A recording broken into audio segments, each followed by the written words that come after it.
Alrighty, everybody. What's up, guys? Good to see you all.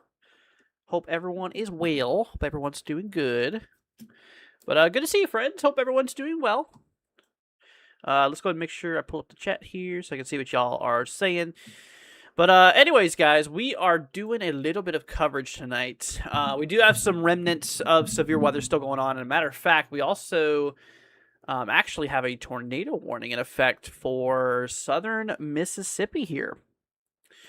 So we are going to keep an eye out there for that. But anyways, good to see you guys. Hope everyone is well.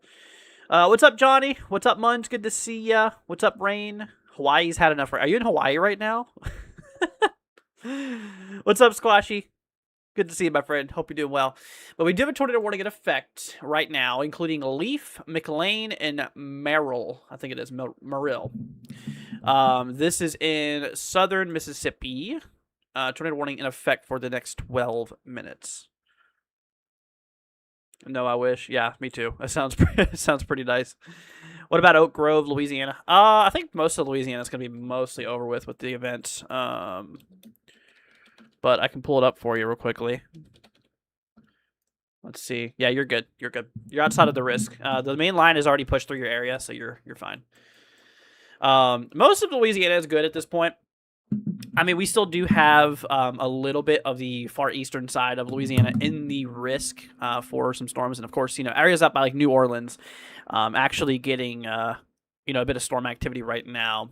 We do have the Bay of St. Louis, southern Mississippi, under a severe thunderstorm warning, including Lyman, Wool Market area.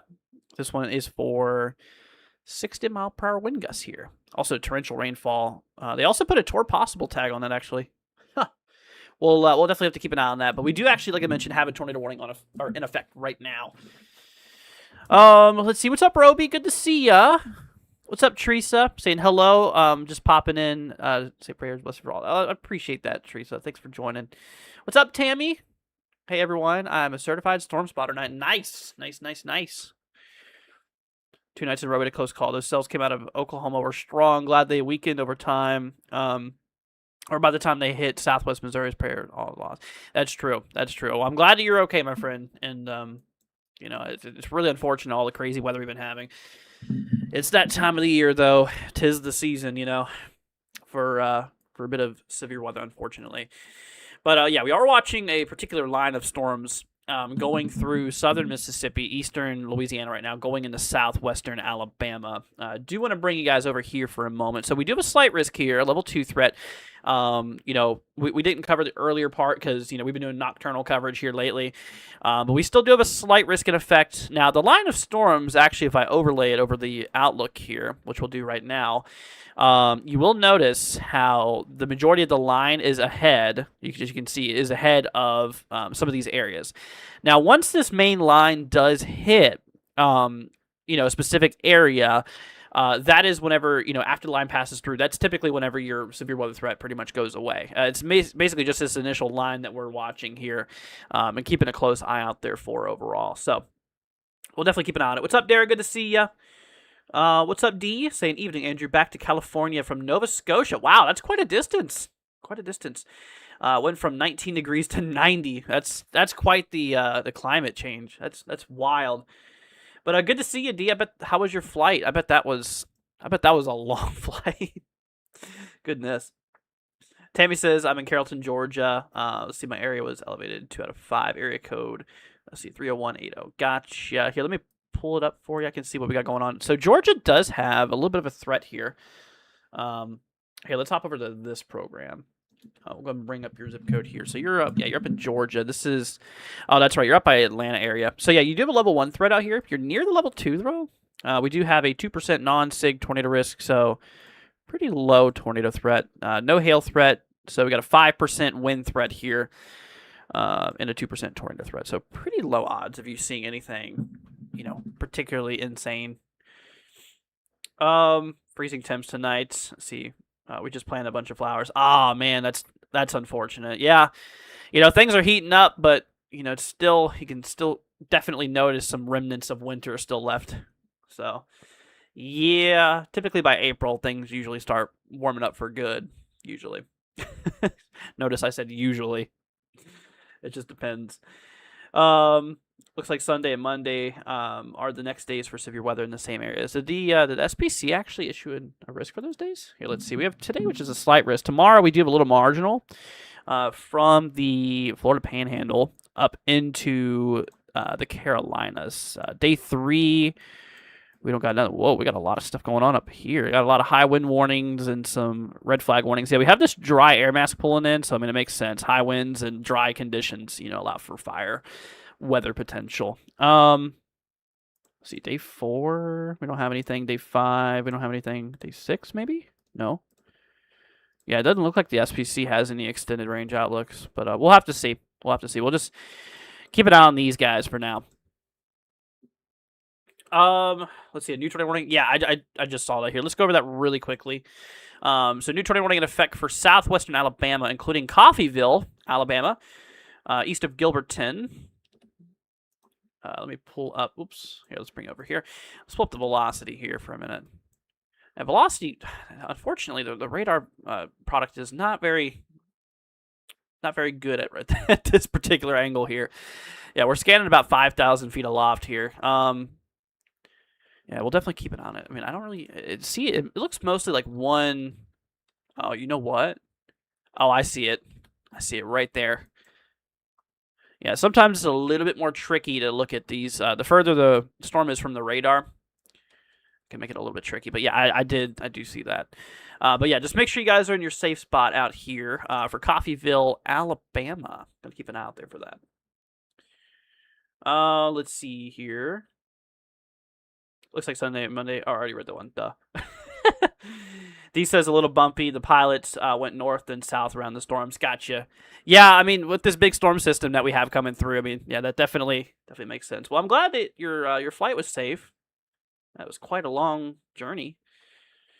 Let's see here. What to expect in Montgomery, Alabama. So yeah, Montgomery, you can see if we hop over to current radar view, we can see the big picture. Montgomery's right here. We're still ahead of the main line. The environment, I'm pretty sure right now, is relatively capped, meaning that I don't think we're going to see many prefrontals. Here, let's grab a sounding here from the. Oh, this is GFS. Let's pull up the HRRR. Let's see what we got going on here. So maybe we'll go to Eastern time. I don't know why this is. Yeah, we'll have to go all the way back here. Surprisingly not, actually. Yeah, doesn't look like we have many prefrontals out here. But anyways, but the line will be approaching here in a little bit. Here, I'll even bring up the models. We'll take a look at that. We'll pull up the composite reflectivity here from the HRRR. We'll pull up the latest run. This is the 02 UTC run. Shows Montgomery getting this maybe right around like 3 a.m. Eastern time, which would be pretty much 2 Central. Roughly then. It'll still likely be a little bit before we do get the storm here. So, let's see.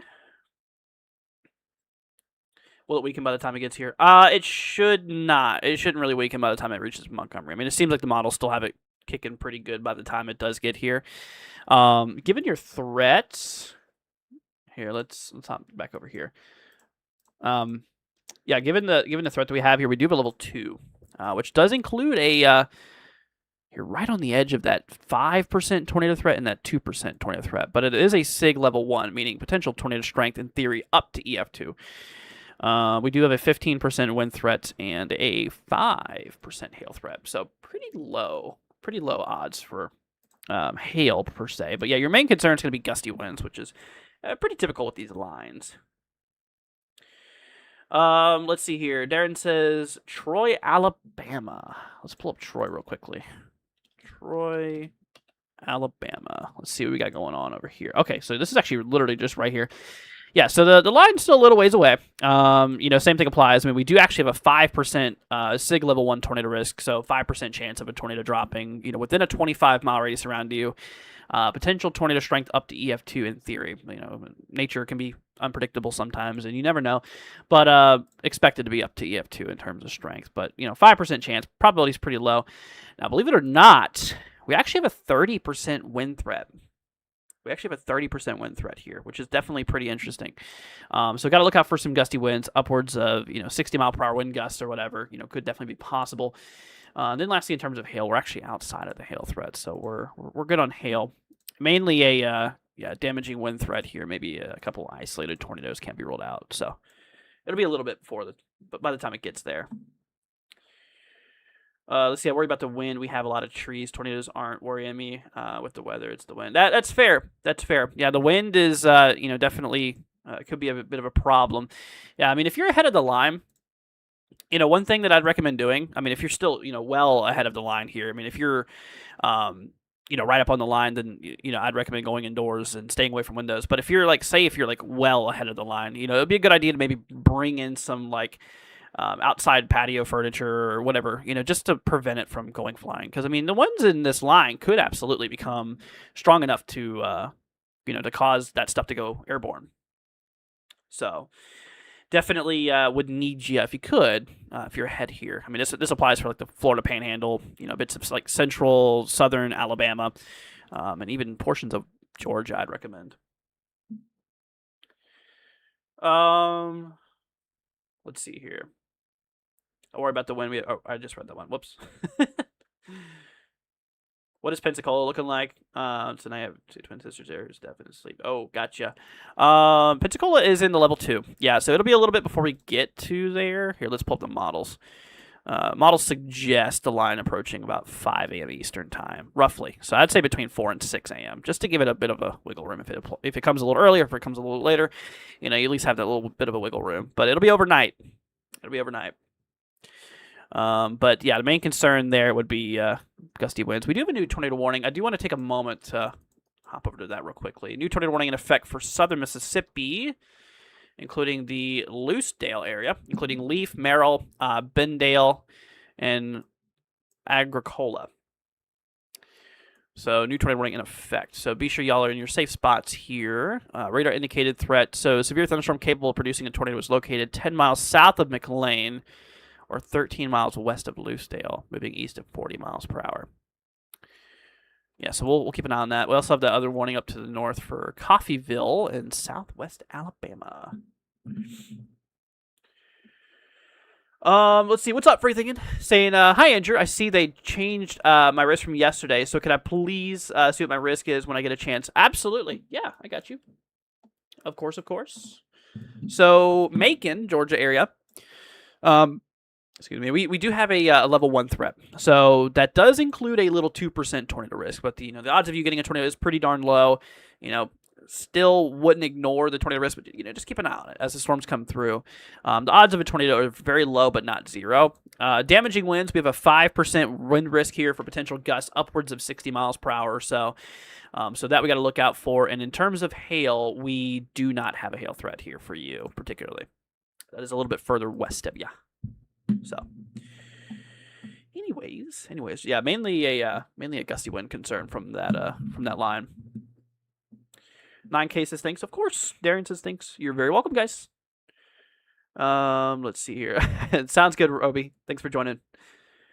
Let's see. Thanks for the update, Andrew, from Grove Hill, Alabama. Is a tornado coming? First of all, you're welcome. And let's see. We'll pull up You say Grove Hill, right? Grove Hill. Here we go. All right. So you, my friend, you know what? Yeah, you're ahead of that tornado warning. You should definitely keep an eye on it.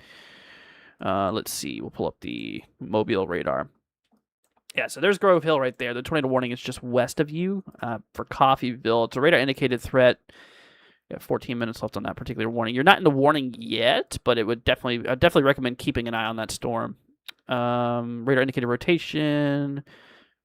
So yeah, definitely keep an eye on that one. Yeah, so it's coming up on Coffeyville here very soon.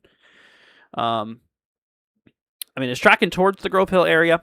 So yeah, I would definitely recommend keeping an eye on it if you could. Let's see. Squashy says the models for Sunday and Monday show a strong cold front moving through basically the area. Get severe weather this week. You know what, Squashy? I was actually looking at that, and it even looked like there's a bit of winter weather on it as well. It looks like some of the areas up north by like the Great Lakes area or the Great Lakes area could see maybe some more snow out of that next system. Yeah, I was actually looking at that before I went live here. Got another tornado warning? Oh, we sure do. Down in southern Mississippi. Oh, this is out right by Gulfport. Here, let's hop over there real quickly. Yeah, this is by the Bay of St. Louis. Actually, you know what? They had a tornado warning, or a couple of them, not too far away from the one. Yeah, we had the 3 there. Then they got canceled, and now the Bay of St. Louis is under a tornado warning again, or just in general. Or they didn't have one yet, but the storms nearby were tornado warned at one point. Now it's warned again. Is what I meant to say. We got Pass Christian, Long Beach, Leslie, Diamond Head, Bay St. Louis. Severe thunderstorm capable of producing both tornadoes and straight line wind damage were located near over Diamond Head, moving east at 25 miles per hour. The warning itself is warned for 60-mile-per-hour wind gusts. Toward possible tag and hail up to penny size. Penny hail. Yeah, penny hail is not really much to worry about. The main thing is going to be gusty winds and, of course, that tornado there. So, anyways. D, thank you for the super chat. I appreciate it. Thank you, D. That was very sweet of you. Appreciate the support, my friend. Appreciate it. Is anything going to happen over Noblesville and Lafayette, Indiana anytime soon? Not any time within the next couple of days, no. Because we do have this dry air masses starting to prevail. And you can see the cold front here now. And, being where you're at in Indiana, we are outside of all of this instability for the most part. Cooler, more stable air has built its way in the region. However, like we were talking about just a minute ago, there might be another storm coming through. Here, you know what we're going to do? We're going to pull up the GFS. We're going to look at that real quickly. Yeah, I'm curious to see. Free Thinking as well, coming in with the super chat. Thank you so much, guys. Y'all are awesome. Free Thinking and D, you guys are amazing. Thank you for the support. Say thank you, Andrew. So I can go to sleep or should I stay up? You should be fine. I would, if it was me, just to be safe, I would make sure you have a way to receive warnings. Like if you have a phone app that could do it, just have a way to receive warnings. If you have a weather radio, turn it on. Because in theory, there could be some strong storms to potentially severe rolling through. Just to be safe. That's up to you. That's up to you. I will say it is a relatively low end threat, but the threat's still not really zero. So that's your call. That's your call. If it was me, I'd be up because I just like watching severe weather. But for you, it might not be that way. So, all right, let's see. We'll pull up this this next system. So yeah, we're keeping an eye on that. You can see right here. This is for hour number 99. This is Sunday, March 15th at pretty much the evening from the GFS. You can see that long squall here. I do want to compare that with Euro. Here, we'll pull up Euro here. Wow. They look pretty identical, actually. The GFS and the Euro are actually pretty spot on. Here, we'll even do a comparison here. We have the GFS on the right and the Euro on the left here. Look at that. Here, I'm going to grab a sounding from the Euro in Alabama. This is for Sunday. Yeah, I don't like that environment. It's kind of iffy. Let's try the maybe the GFS. Yeah, so there's a bit of a warm layer here. The storms would not fire off in this environment here. Kinematics look okay, but I don't know. This is kind of an interesting little setup. Let me pull up the most unstable cape. We'll pull up instability on both of these. Yeah, okay. Yeah, it doesn't seem like there's a lot of instability. Euro shows a bit more. I don't know. We'll have to see. It seems like lapse rates could be an issue. We'll keep an eye on it. What's up, Ace? Good to see ya. Let's see here. Could Atkins, South Carolina see a spin-up tornado, even though we don't have a risk for a tornado on Thursday morning? Just wondering. If there's not a risk, then SPC usually doesn't think that there will be a concern. But for the sake of helping you out, I'll pull up the area real quickly. Let's see. I don't even know how you say it. Is it Aitken? A-I-K-E-N. Let's see. This is in... Okay, this is out by Augusta. Gotcha. You know what? It really seems like... Here, I'm actually, you know what we're going to do? We're going to pull up a new panel. Bring this over here. Yeah, we'll pull up a new panel, and we'll pull up the HRRR here. I don't think... I mean, if the SPC does not have you in the risk area, then you're probably not going to have much of that concern. So here's the HRRR. We'll grab a little sounding here. This is for 9 a.m. Okay, so this particular environment, I mean, good moisture, decent instability, strong wind shear, believe it or not, but there's not a whole lot of veering wind shear. It's mostly speed shear. What I mean by speed shear is pretty much winds flowing in the same direction, typically increasing with speed with altitude, which it's doing. You can see the photograph's relatively just a flat line for a little bit. This particular sounding does not scream tornadoes. To me, anyways. I don't think we're gonna have much of a tornado concern there. Yeah, I mean, you are outside. Actually, tomorrow we do have a threat here. Yeah, but they don't have you in a tornado threat. Yeah, that makes sense. The environment's mostly speed shear, like we mentioned. Yeah, you're good. You're fine. Although there is a marginal there. Could be a little concern for gusty winds. Nothing for hail. Yeah, just mostly a little bit of a gusty wind threat. What's up, Just? Good to see ya. Free thinking says okay. Yeah, you should be fine. You should be fine, free thinking. Just, I mean, that's up to you, but I mean, we do have that little threat there, so we'll keep an eye on it. Just says thank you, Andrew. By the way, of course, you're very welcome. You are very welcome, my friend. No problem.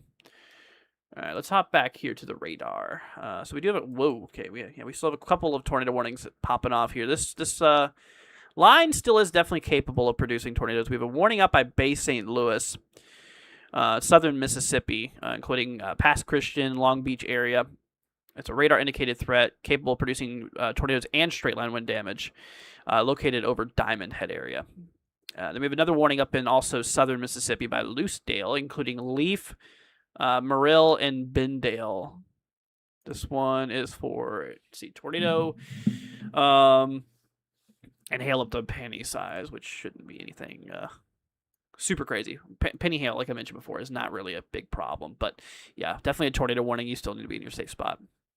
Now, the one out by Coffeyville, you can kind of see where that rotation's at up there. It's kind of hard to make out, you know, with these upper scans here. I mean, we're scanning 5,000 feet up. That's pretty high.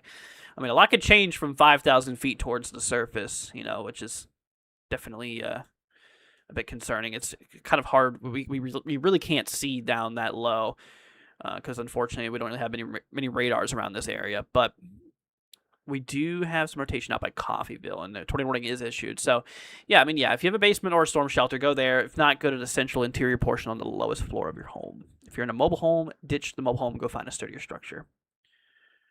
Thank you. You're very welcome. No problem. Ace says, I hope no other storms pop up on SPC because it's just the start of March. We have a ton of tornadoes, watches, etc. We need a break. Yeah, tell me about it. Yeah. I mean, literally since we got into March, it's just been full throttle. You know, we've had like day after day after day after day. We had already two sets of storms because we had that one cold front that came through earlier in the month, and then we just recently had this other one that's going through now. And yeah, it's brought days worth of severe weather, unfortunately. I am kind of tired of it myself already. You know, we're just getting in this. We're not even in spring yet. That's the crazy part. We're not even in spring. We're still in winter time. That's crazy. Yeah, we're getting a bit of an early start, it looks like, but yeah, we could definitely use a break from this. 100%. Yeah, but and then like we mentioned, you know, we're watching another system. Unfortunately, after this one, you know, if we do hop back over here, we'll pull up the RRFS. I don't know if this model. I think it only goes out to 84 hours. I'm pretty sure. Let me pull up the model. We'll do winter, and we shall do precip type reflectivity. We'll get rid of composite. Yeah, I mean, even on this particular front, we could see some snow out by the Mid-Atlantic. Bits of the Northeast as well, but that's not the system. We have another little clipper coming down here. See, Thursday going into Friday across like the Upper Great Lakes. But then we have another system developing here. You can see this is for next Sunday. Showing another system roll through. And yeah, I mean, as we looked at the main models, the global models like GFS and stuff, you saw that we have a maybe another line of storms coming through. We'll have to keep an eye on that. But it seems like models are, a little bit of disagreement, not showing a lot of instability. There's a lot of wind shear, but there's not a lot of unstable air. Like I said, lapse rate. That's a new one. Lapse rates are kind of iffy in some spots. But we'll have to see. We'll see what happens. I mean, yeah, we'll definitely wait. I mean, this could obviously change in the next couple of days. I mean, SPC doesn't have anything on it right now, but we'll have to watch it.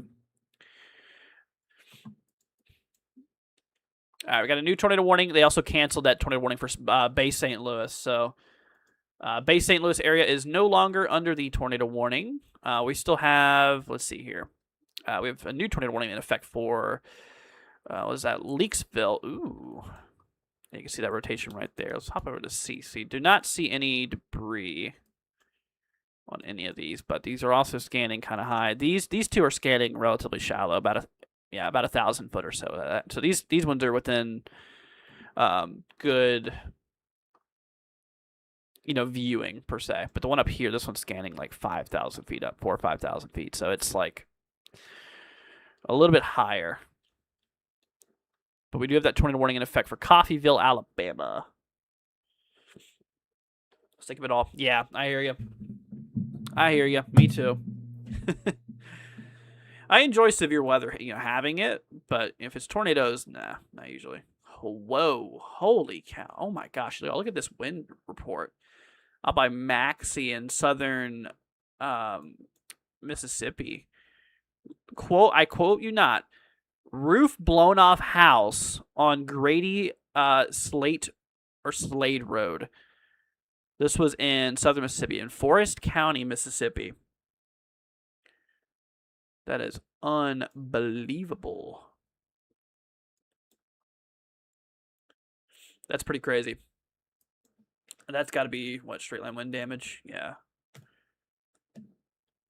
Another one? Is it really another tornado warning? Am I not seeing? Oh my gosh, there is. What the heck, dude? All right, we got a new tornado warning up in Alabama. This is for Thomasville, Campbell, and Fulton.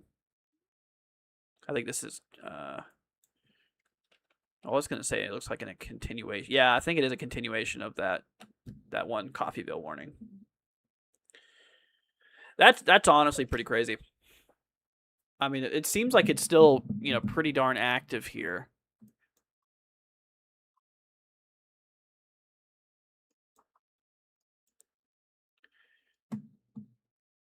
I don't think we have any cameras, unfortunately. I wish we did.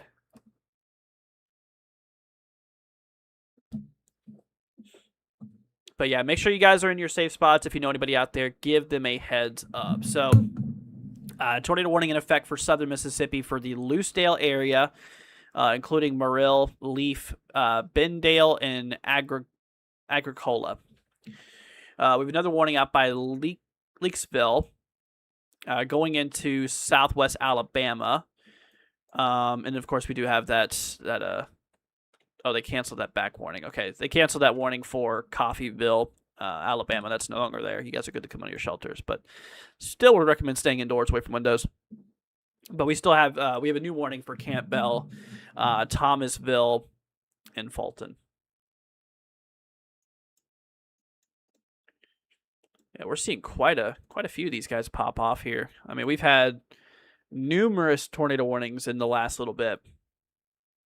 Numerous of them. Yeah, I mean, this area is in that 5% tornado risk here. If we hop back over to here, we do have that big 5% SIG level 1 tornado risk here. So we got to definitely keep an eye on that area because, it seems like a little bit of a hot spot right now. Definitely could see a couple of tornadoes. I think there was a confirmed one earlier before we went live. I'm pretty sure I saw confirmed tornado warning out there. So far, 2 reports of roofs blown off in Mississippi. Yeah, that's crazy. Let's see here. Let's hop back over to that real quickly. I mean, if it's not producing tornadoes, there's a lot of straight line winds on it. A few down trees across southern Lamar County, up by, let's see, Purvis and southern Mississippi. And then we had the other one out by Maxie. This was the roof blown off of a house, which is unbelievable. Storm Spotter reports multiple trees down near Laurel, Mississippi. Hattiesburg, multiple trees and power lines down across northern Forest County and Hattiesburg, Petal, Macedona, and Sunrise areas.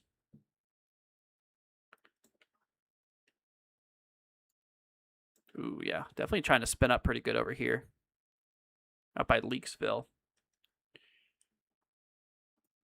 Going to keep a close eye on that here. Let's hop over to CC. Air blender season. Yeah, you know it. You know it. Yeah, I mean, it pretty much is a blender if you think about it. You know, you got these lows that's just pulling down a lot of cold air from up north and then pulling up a lot of warm, moisture-filled air from the south. I mean, it just increases your lapse rates and moisture content, adds to instability. Just, yeah. It's like I said, like I was saying earlier, it's 'tis the season.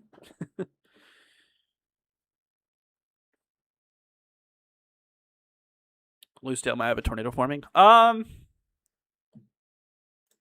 It's very possible. Very possible. Yeah, we do need Loosedale, southern Mississippi to be in their shelters. Once again, guys, if you have a basement storm shelter, go there now. If not, go to the central interior portion of the lowest floor of your home. You think they will issue a tornado watch for the Panhandle? I wasn't so sure from the last mesoscale discussion they had.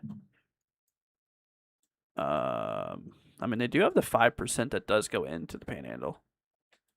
I don't know. I mean, given how many tornado warnings have been issued, they might see that the line still looks pretty capable of it. I mean, we've been seeing a lot of tornado warnings, believe it or not, popping off here. Quite a lot of them. And it doesn't show any signs of really slowing down either. And the models, they didn't really pick it up on it slowing down much either as well. We are starting to see some like prefrontal showers and storms popping off here. You can see these are just multicellular storms. Yeah, I don't think they'll get to the point of being a big problem. Those prefrontals there.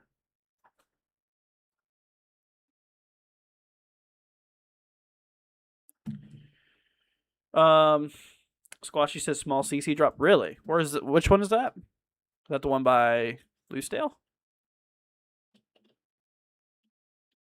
Ooh. Are you talking about that right there? Yeah, that could be. That definitely could be. Yeah, unfortunately, we don't have that scan on the slice yet. We'll give it a little bit. But yeah, there is a good possibility of a tornado on the ground out by Loosedale. Give it a minute for the velocity update. Ooh. Oh, yeah. Look at that. Very little. That. Yep. Yep. I think it dropped. It must have hit something. Yeah, because, you know, a tornado's got to really hit something for debris to get lofted in the air for the radar to scan it. And I hope nothing important got hit. Let me look at the area underneath that. Come on, tiles. So that debris signature was right here. This looks like mostly rural areas where it went over, thankfully. I think this will be a long night. It very well could be. Yep. I'm afraid so. It is heading towards a couple of houses, though, unfortunately. Loosedale. Yeah, Loosedale is over here, which Loosedale is a pretty big town. They got to keep an eye on that. Yeah, I mean, that very likely was a tornado that was what was there. They don't have any confirmation on it yet though, but radar just confirmed it. So I mean, there is a tornado on the ground more than likely up by the Loosedale area in southern Mississippi. So be sure y'all are in your safe spot. Includes Morill, although the main line is passing through Morill right now. But yeah, Loosedale got to be in their safe spots. Same thing for Agricola. Got another warning up by Leakesville to the north. Then in Alabama, southwest Alabama, we have another tornado warning for Campbell and Thomasville, Fulton area.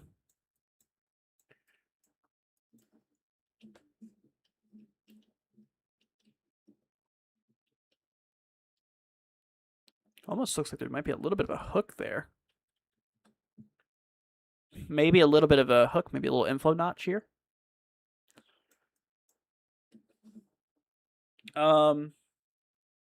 Had 2 or more tornadoes go through Kansas City, Missouri last night. See, these storms have been crazy. Also, what CC colors do I use? Default or a custom.pal?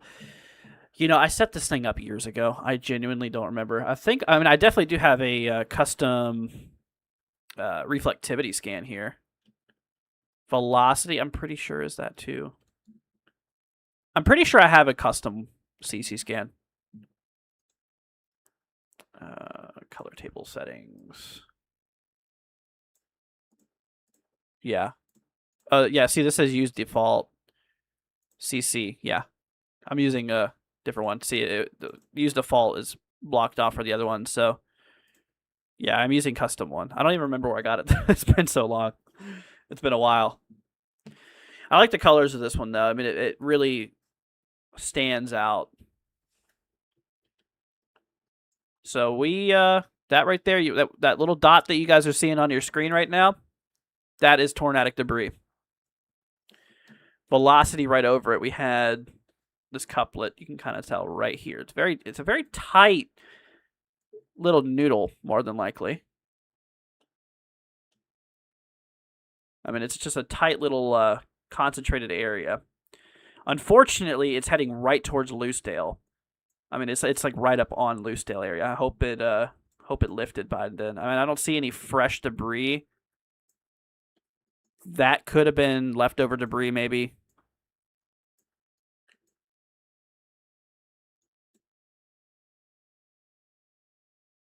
Yeah, we'll keep an eye on that. Loosedale, but yeah, you guys need to be in your safe spot. If you know anybody out there, give them a heads up. Also, recently, Mobile, Alabama is now under a severe thunderstorm warning here, including potential for 60-mile-an-hour wind gusts. Hail up to 0.75 inches in diameter as well. Yeah, I mean, we still got quite a bit of the 5% risk to go through. You can kind of see where the tornadoes or the line is now. We pull up that 5%. So this is right here where the line is, all those warnings are. I mean, we still have all of this, a lot of the panhandle of like Florida. Not all, the western panhandle of Florida. A lot of southern Alabama still in that 5%. So, going back to your question, Ryan, about you're asking if they think that we could have a tornado watch. I think it's possible. I do. I mean, the line is still very much active, for one, and the 5% still, still continues for quite a bit. We'll just have to see. We'll see what they do. But Squashy, going back to you saying about the CC, good eye. Honestly, I probably wouldn't have noticed that, to be honest with you. I mean, it was quick. It was really, really fast. So, good spot in there. Yeah, I mean, you can see it, but it wasn't there. That arguably, right there, that obviously that could have been a little beginning of a debris signature here. And then you had that, and then the next one, it was gone. So it seemed pretty shallow. Maybe we'll try our slice now, maybe.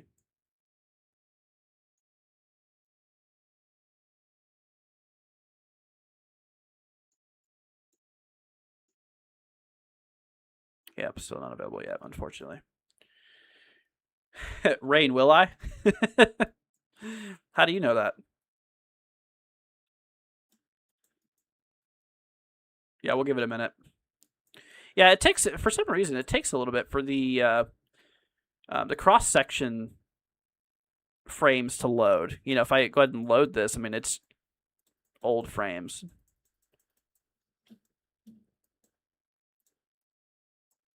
The reason I want to look at it because I want to see how high the debris goes up. Here, let's pull up the tilt here. So this is at 0.1 degree inclination. There's 0.5.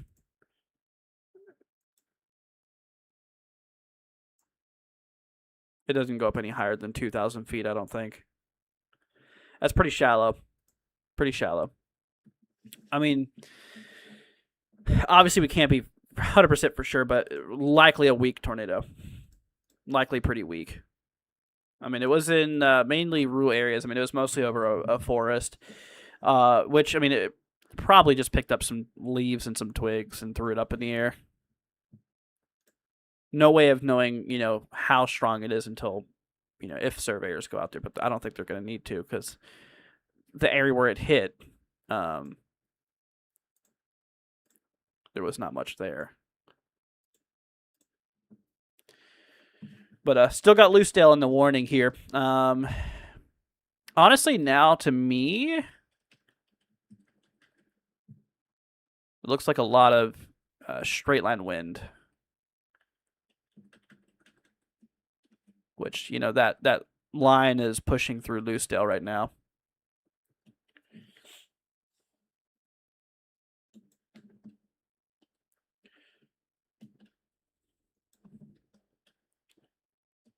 Possible tornado trying to drop south of Leakesville.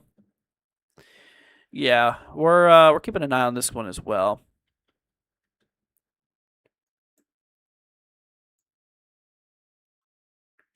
I mean, we're right up on the radar here. I mean, we're scanning about 1,000 foot up. Don't see any debris. By the way, all this is just clutter. Ignore all this. Yeah, and one thing I want to point out for correlation coefficient, if you don't know what this is, pretty much it's just a simple way of radar comparing particle sizes together. So, for example, you can see that there's a lot of this maroon color. This is saying that the radar is seeing a lot of the same thing. It's seeing a lot of similar size raindrops.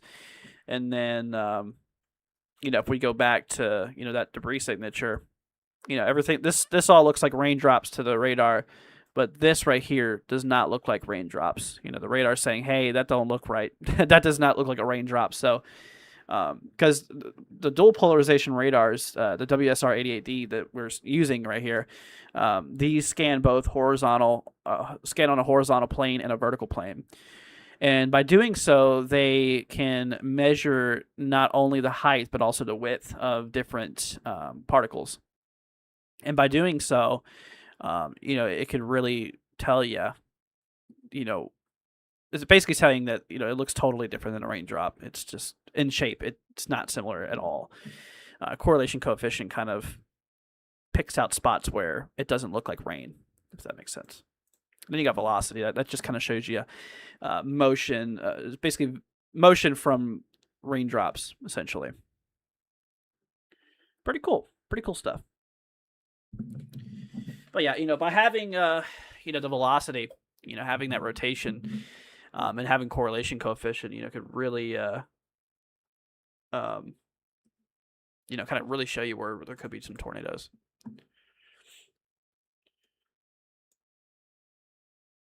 But yeah, we'll keep an eye on it. We also can't forget about our Alabama storm up by Campbell, Thomasville. Be sure you're on your shelters. But unfortunately, up here, the radar quality is very poor. We're scanning 5,000 feet up because, it's farther away from the radar. As you go further distances, the beam height increases because it is at an angled inclination. It's inclined. So as you go farther out, the beam height increases. SRV is good to use also. That's true.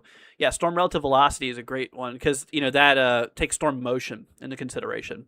We're just looking strictly at velocity. But SRV, storm relative velocity, does show the motion of the storm involved. It helps you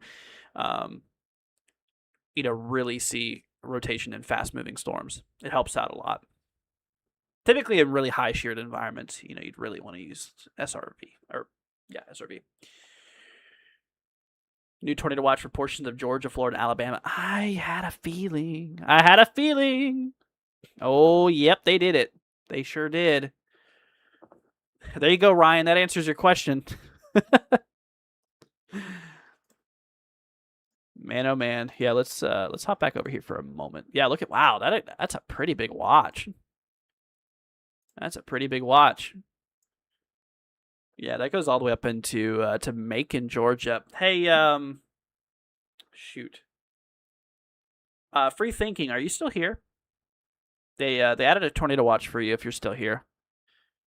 I don't know if they left.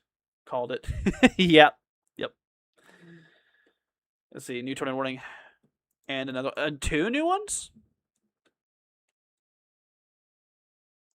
Oh yeah, they did.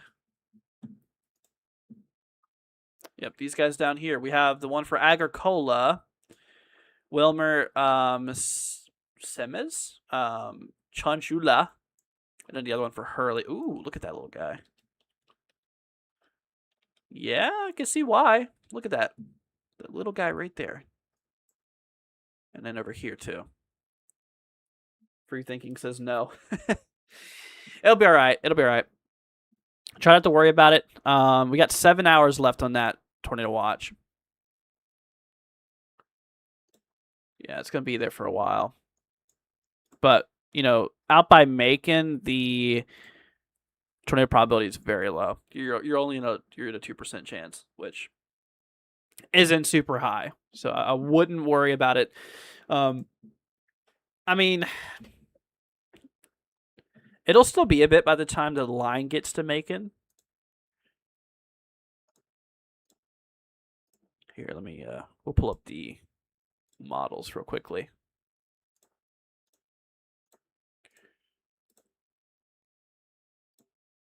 Yeah, let's pull up our HRRR here.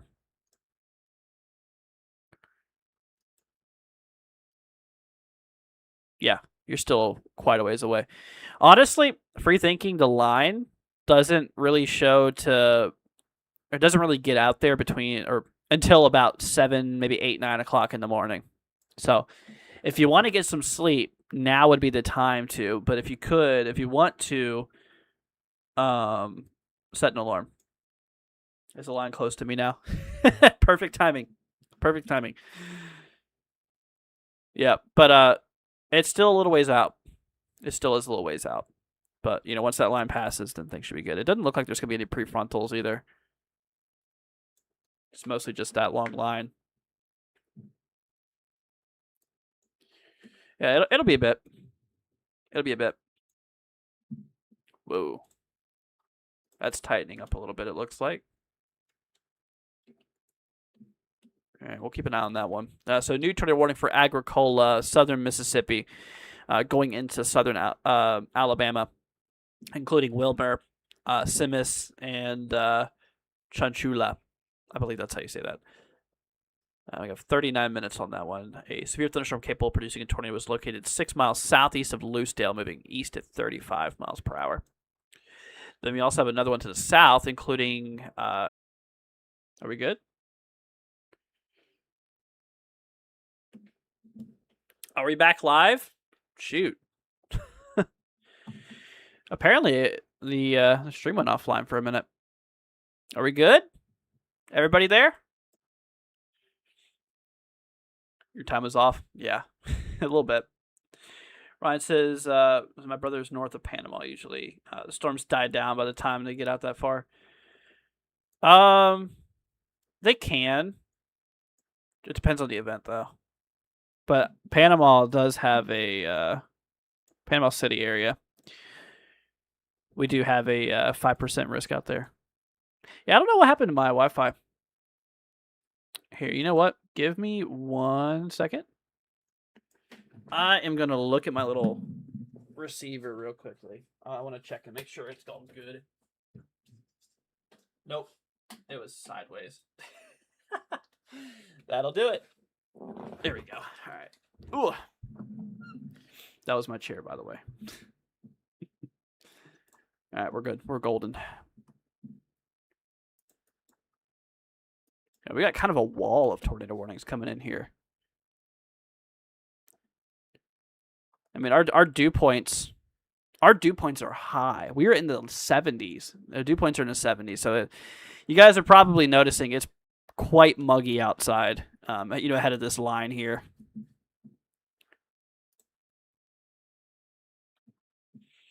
We're back. Good.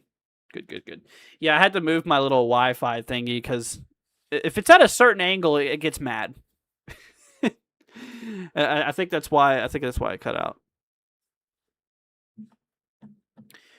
But just a heads up, like I said, guys, if you know anybody in really like southern Alabama, out by the Mobile area, give them a heads up. We got some nasty weather coming through.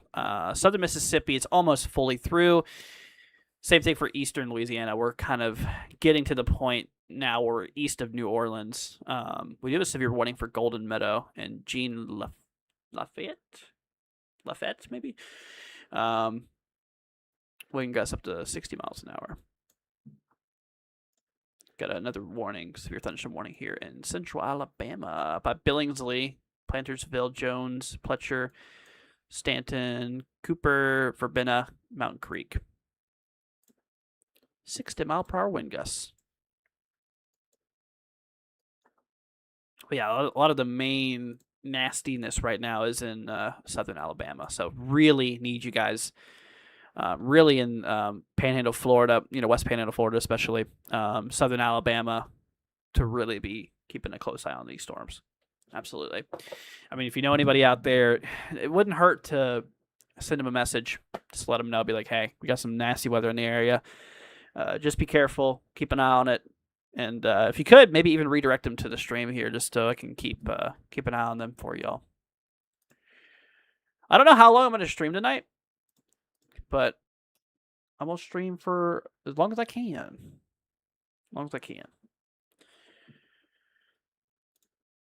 Let's see. I'm going to refresh my page here. There we go.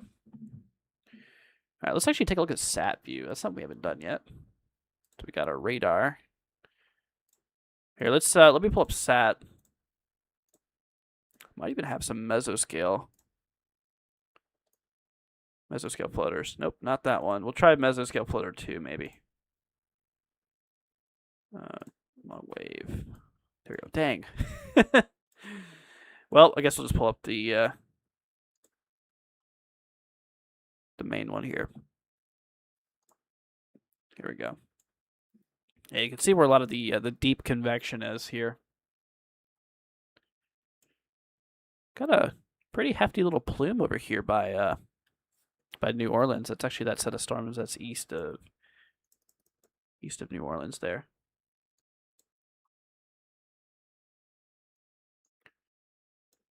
Yeah, I got some pretty heavy convection throughout Alabama, southern Mississippi, eastern Louisiana.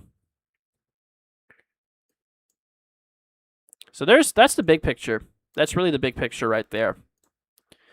The macro scale of what's going on. So you pretty much here. Let me restart my program. The pin here. New tornado warning. Okay, we'll pull it up here in 1 sec. Whenever it loads up on my GR2. There it is. All right, let's hop over to that real quickly. So that is in effect for southern Alabama for the Mount Vernon Gulf Crest area, including Chastain. Got a new tornado warning in effect out here. See, radar indicated rotation. Oh, yeah. Wow, look at that. That's definitely trying. That's 100% trying.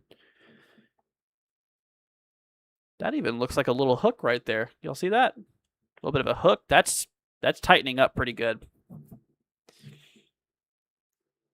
Yeah, we got to really keep an eye on that one. Got to really watch that one closely.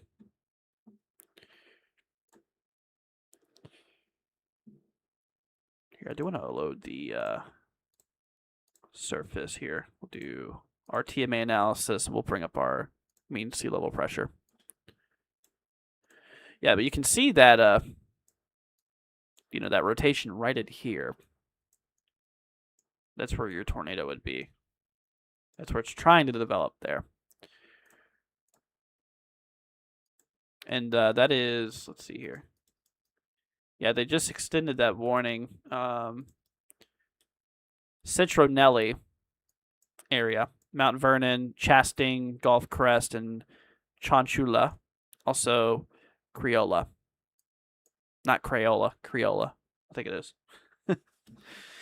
But yeah, make sure you guys are in your safe spots out there. The line is, kind of buckling quite a bit. Seems like we have a lot of just little spin ups here. They don't seem to last too long, those spin ups, but there's a lot of them. It looks like that's why we're just having a lot of these tornado warnings pop off here.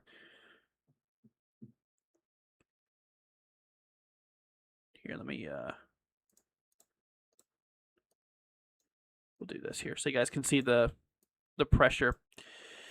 So we do have this low. I want to bring you guys back over here to the sat view and stuff like that, like we were talking about. So in the big picture, we actually do have high pressure building in from the backside. So over here, we have this area of high pressure building in. We do have a low. It's actually up here. And then we have our cold front, which extends this whole line. So this is your cold front here. So essentially what's happening is you're getting a lot of that warm air that's being kind of pulled to the north here because this low is rotating counterclockwise. So it's kind of dragging air up ahead of it. And then we have that cooler air mass coming down, and it's kind of bringing in cooler air on the backside. So this is kind of like the big macro scale imaging of what's kind of happening right now. And so, in these areas, where you do have that sudden change in, temperature, that actually can, given the environment, could actually create some pretty steep lapse rates, the rate at which temperature drops off with altitude. And, that could create some decent instability, especially given the fact that we have a lot of moisture available, for these storms. I mean, like we were talking about a minute ago, I mean, these dew points out here, they're in the 70s, which is pretty high. That's very high, actually. So there's a lot of surface moisture available that these storms are using. So good inflow, definitely really good inflow. They got tons of moisture. I'm a little concerned about, some of these areas here. I mean, like I said, we just have a bunch of little pop-ups. I mean, they're pretty fast. They're pretty fast too, at developing.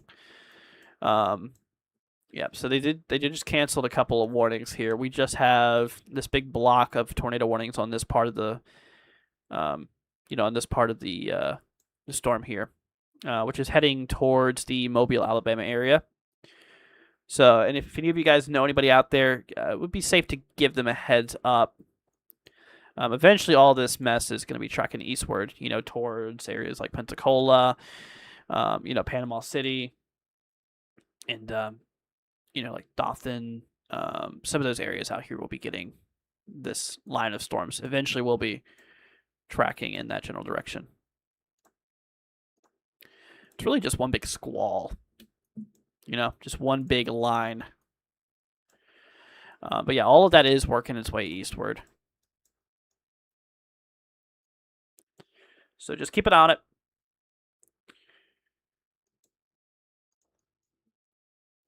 Yeah, let's bring back up our CC. So there's our velocity. She's a trying, man. She's definitely trying to drop some tornadoes. She already did.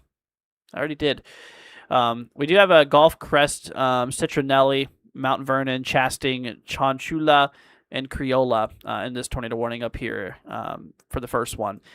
Second tornado warning just to the south includes Wilmer, Semmis, and Agricola. Agricola is already past the main line itself. Agricola at this point is pretty good to go.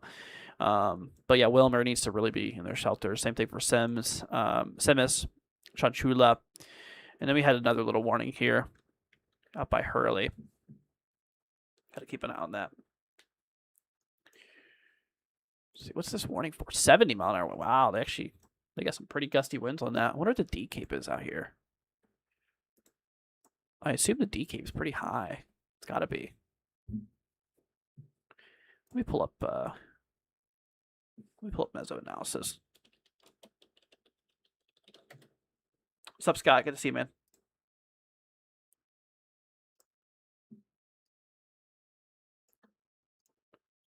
Yeah, it's good to have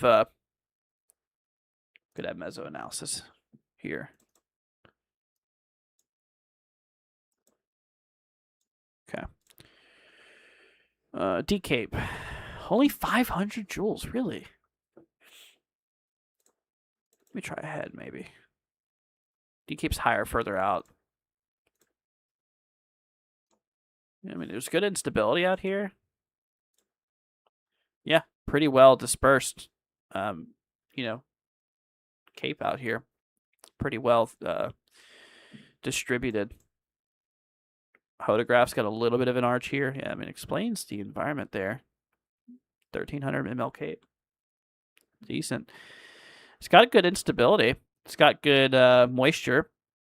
Got tons of moisture. Got enough instability. Let me look at our lower levels. Let's see, 850 millibar wind shear. So this is roughly about 6,000 feet up. Or was it 4,000 feet? 850 millibar, I think it's 4,000 feet up. So this is parallel to the line itself. So you have the main line. Let me make it a little bit thinner. It's a little bit too thick here. You got the main line right here. And then you have our lower level winds about 4,000 feet moving pretty much parallel to the line itself. And then you go up in altitude. We'll do 700 millibar analysis here. So this is about 10,000 feet up. That's right, 10,000 feet. It took me a minute to think about it. In which, you can see that the wind direction actually changes more to the northeast here. So, that sudden change in wind direction, that can create some spin. That can create a potential rotating environment. And the hodograph really shows that too. If we grab a hodo right here, you see there's a little bit of an arch here, telling us that starting from the ground, the winds are going pretty much to the north. And you can see how we go up. So this is our wind speed in knots. So as we go up in altitude, the wind speed increases, and then the winds start changing directions to the northeast. That can create some spin. So a little bit of a breakdown. But honestly, I mean, not really a bad environment here. I mean, our lower level shear, like we mentioned here, is 45, or sorry, let's say 45 knots. I'm sorry, 30 knots. I don't know where I got 45 from. 30 knots. About 35 knots at 10,000 feet. Yeah, I mean, the environment's definitely capable of it. Let's pull up our storm relative helicity. We'll do the effective inflow layer. We've got some spots over 200.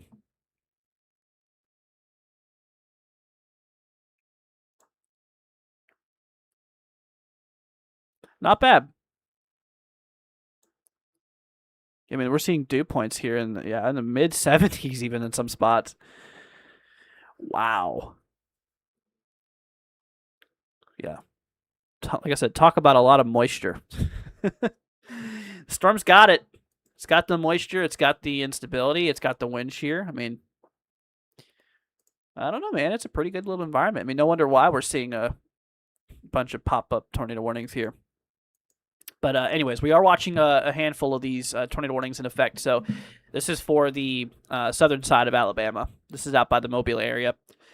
We do have ourselves a tornado warning in effect for the Citronelli area, including Mount Vernon, Chastain, Gulf Crest, Chanchula, Criolla, also including Wilmer, Simis, We have another warning just north of Hurley, Mississippi. You can see that there's just a couple of areas here, in the line that's, quick spin ups, and they got this warrant here. So if you know anybody out there, give them a heads up. If you have a basement or a storm shelter, go out there to your safe spot. Seek shelter now. If not, if you do not have a basement or a storm shelter, go to the central interior portion on the lowest floor of a sturdy building, and avoid windows and cover your head essentially. So do that, and just go to your central part of your home. If you do have a basement or a storm shelter. And if you're in a mobile home, like I mentioned before, ditch the mobile home and go find a sturdier structure. But you guys, please be careful out there. If y'all have any questions, do not hesitate to ask. If you guys could maybe leave a like as well, maybe consider sharing the stream. That way we can help keep people informed. Okay, we do have ooh.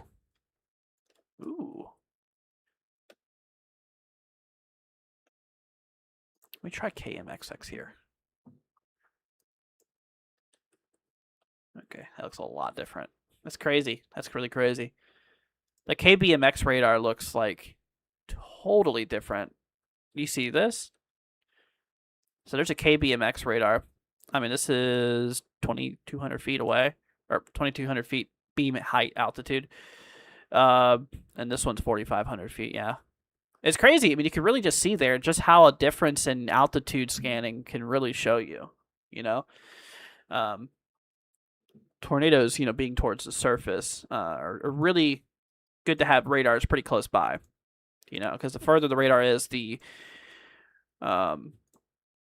higher the beam height is, and you could be scanning above tornadic rotation.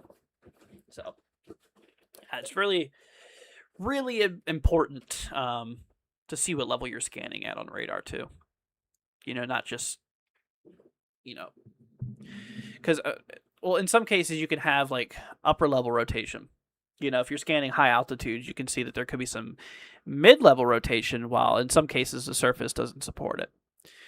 So that's why, it's important to keep an eye out for that as well, because there could be some, it could be like an elevated supercell, and you could have some elevated rotation, even if your lower levels can't support it.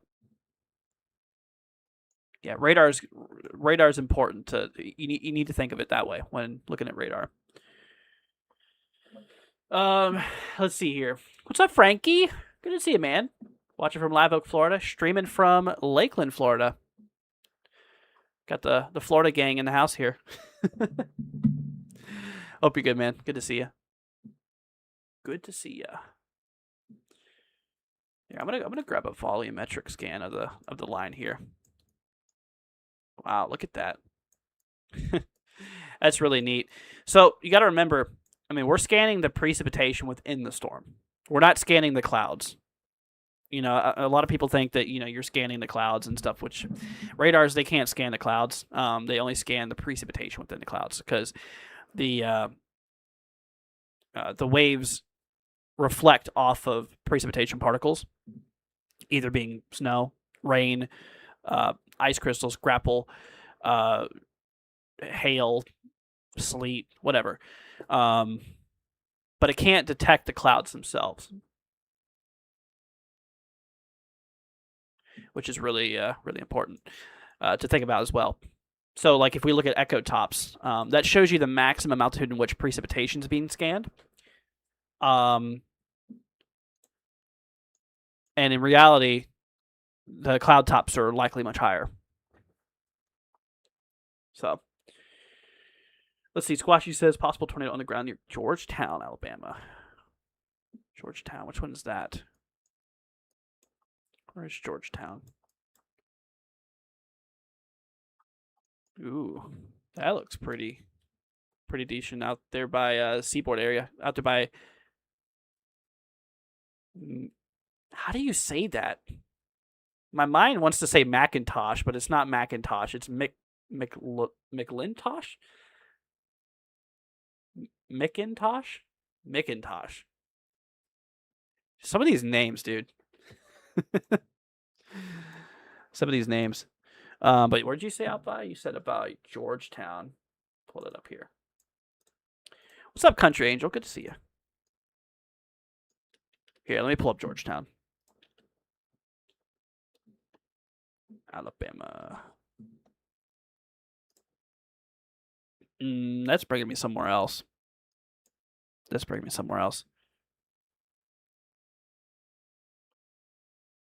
Yankee says didn't have tornadoes here, but had an earthquake in other cities. See, 2.3, I think it was. Didn't feel anything. Yeah, 2.3 is pretty mild. As far as earthquake standards, what is that? Yeah, I don't like this. That could be a possible tornado right there. Look at that. What do y'all think of that? That right there. That could very well be some tornadic debris.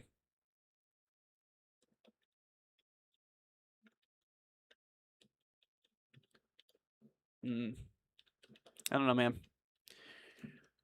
I don't know. That's definitely kind of concerning, but I mean, they're in the warning. Chanchula, Wilmer, and Semis be in your shelters because I think there could be a tornado on the ground out there.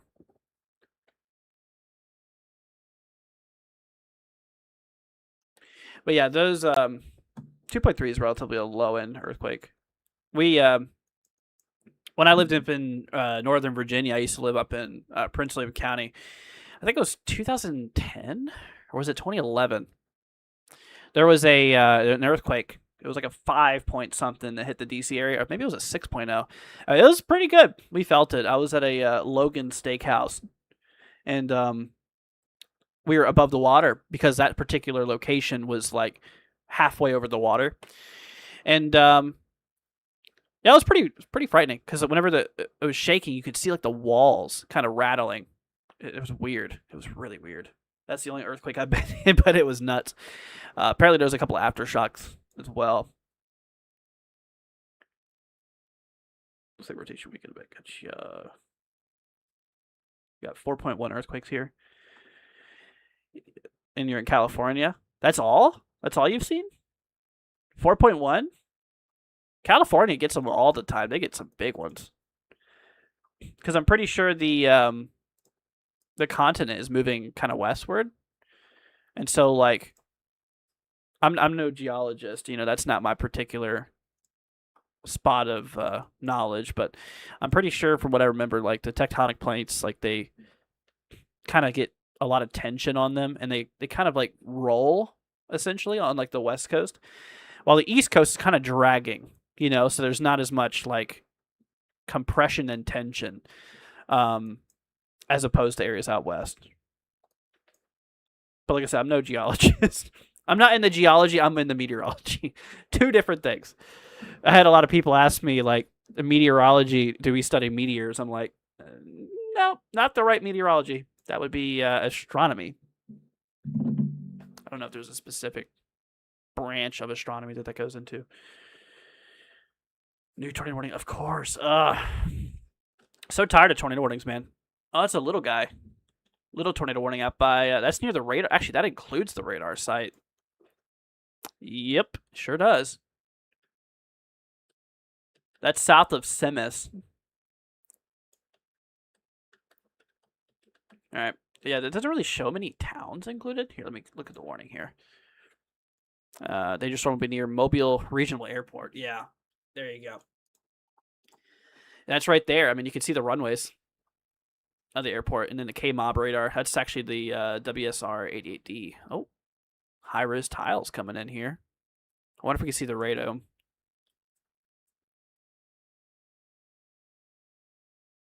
Do they even have earthquake warnings? I don't think so. Not particularly, because they usually just happen without warning. I mean, by the time they can get the warning out, it's already too late.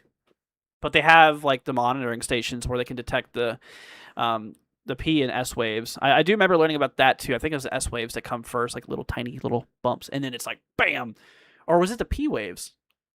I think the P waves are the small ones, and then the S waves are the big choppy ones that the big shakes come from. Anyways, can you see the radome? Oh, look at this. There you go. There's the radar, or the radar dome, the radome. But anyways, but yeah, that does include the airport. So please be careful. Hopefully they're alerting everybody. Pilots know not to fly in these storms either. So as a child, I feel like we learned a lot about quicksand and never came up on quicksand. Yeah. Aren't you supposed to like lay on your back if you're like in quicksand? Like you're supposed to just like lay flat back. Yeah. Anyways, once again, everybody, we're watching southern Alabama. We have a couple tornado warnings in effect. So heads up towards the Citronelli area, Mount Vernon, Chastain, Gulf Crest, Crunchula, Priola, Wilmer, Simis, all these areas in southern Mississippi not southern Mississippi, southern Alabama need to be in their safe spots.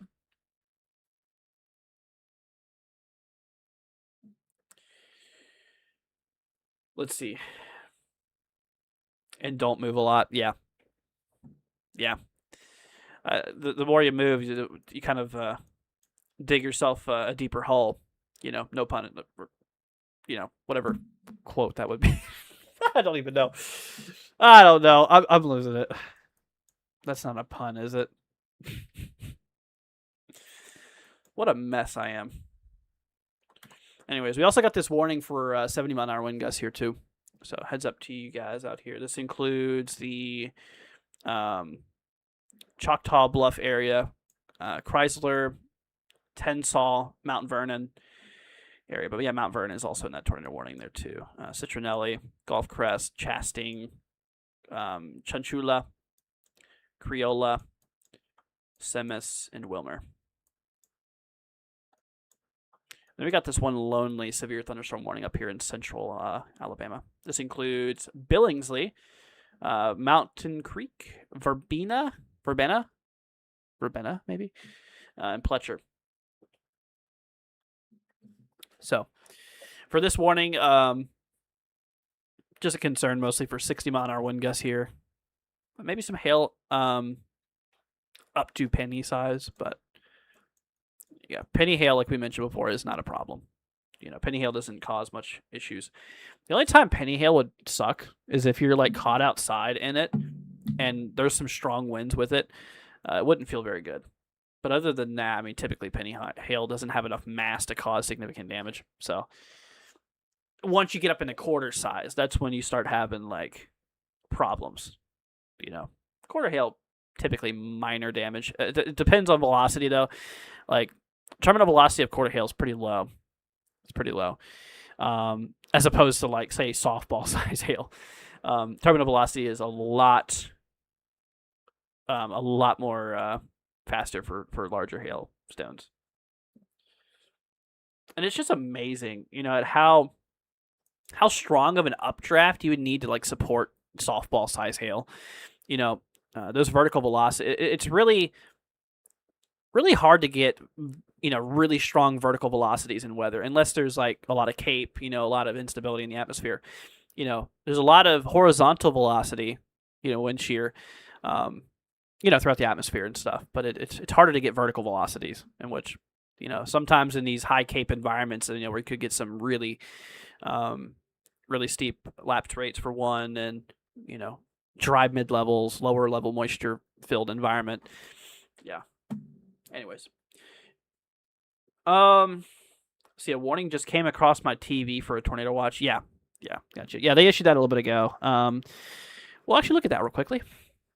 So that's this yellow area. So this is the tornado watch, and that extends all the way. So there's Macon. This is where you're at. This extends all the way up into the lower outskirts of Atlanta. Goes down into the central western panhandle of Florida, including Panama City, Pensacola, just shy of Tallahassee. But remember, tornado watch means that the environment is capable of producing tornadic, activity, or storms capable of producing tornadoes. So it means just watch out for it. Watch means just to watch it, keep an eye on it. A warning would mean to take action, because if you're in a tornado warning, it means that either A, there is an ongoing tornado, or B, we're expecting one to develop shortly. So yeah, Big difference. Big difference. I'm sure you probably knew that, but for the people who don't know that, just remember that. All right. Let's hop back to the radar. Let's see what we got going on here. We do have this tornado warning, including the airport here. This is the Mobile airport. I think this was the regional one. Yeah. Radar indicated rotation. Let's see. Let's pull up our velocities here. Yeah, you can see where it was right there. That little guy right there. They're sneaky. They're really sneaky. You know? I mean, you can just see that, but they're quick. Doesn't look like much, and then all of a sudden you just get like a couple scans with little tight couplets, and then they're gone. That's the bad thing about these lines here is that, you know, you can have some really sneaky couplets pop up on you really fast. And so, yeah, don't like that. So we got to keep an eye on that. Anyways, we do have 3 tornado warnings right now. All of these are out by the Mobile area. Not for Mobile itself, but getting closer. These are mostly just north of Mobile, north and west of Mobile. You can see. So there's the heart of the city right here. So that's where Mobile's at, and most of it's just west and north. But Mobile definitely needs to keep an eye on this because, you know, these tornadic cells are, you know, right at your doorstep pretty much. I mean, they're getting closer. You know, it doesn't mean that you have to seek shelter right now in Mobile, but it means that you definitely need to get your stuff ready to go in case of, you know, a tornado warning does get issued, because it's definitely possible. What's up, Haley? But yeah, we'll definitely keep an eye on it. Can't forget about that severe warning as well. This one has up to 70-mile-an-hour wind gusts on it. That's some pretty gusty winds. I mean, yeah, 70-mile-an-hour wind gusts, you know, on the line is definitely really strong. Really strong stuff.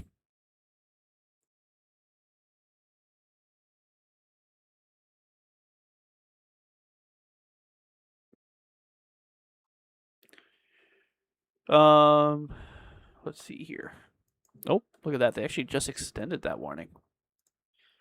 Yep, they kept that also for 70. Okay, so yeah, they're pushing the warning now into Frisco City. This is southern Alabama. We got Frisco City, XL, Huxford, Atmore. Yep, you guys are now under the severe thunderstorm warning here. This is for 70-mile-per-hour wind gusts. Could see some hail up to 0.75 inches in diameter.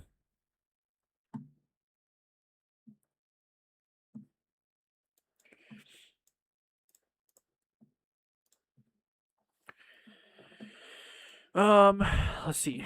Looking back at the environment here, let's grab another little view.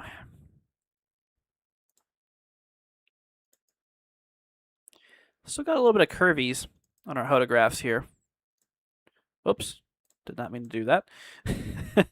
It's crazy how much the photograph changes behind the line itself, you know, versus ahead. You know, it's crazy though. I mean, our you know, well ahead of the line, it seems like we have like some pretty good little arches here, good little curvature on our photographs. You know, well within the warm sector of the storms. You know, right now for like the area along the southern central side, you know, ahead of the front. But the good news is that we don't have any prefrontals. It could be a whole lot worse, because the environment out here actually seems a little bit more potent. You know, if we were actually able to get some cells to fire off. I mean, look at the mid levels. They're pretty dry actually. Look at that. You see that? So the greens are dew point. The reds are temperature. So, you know, the bigger the gap between your dew point and your temperature, the lower the humidity. Therefore, you know, the drier the air. You know, lower dew point means drier air typically. Humidity is just a percentage. You know, the percentage we're at to becoming saturated.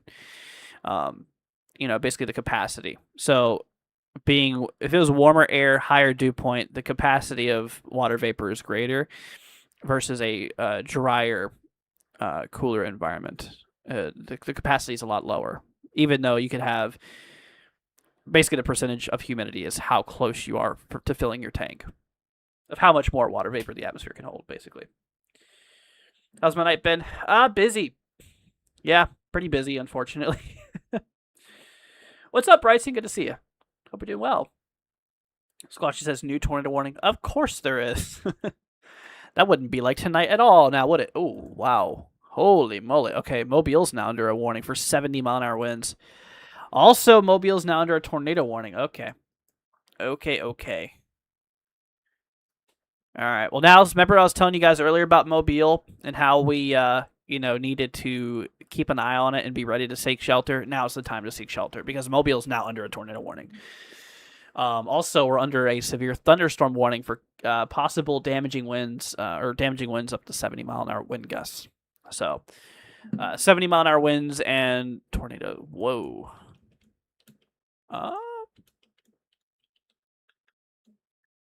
Yeah, we got to really keep an eye on this. Large hook echo. Yeah, you can see kind of little hooks here.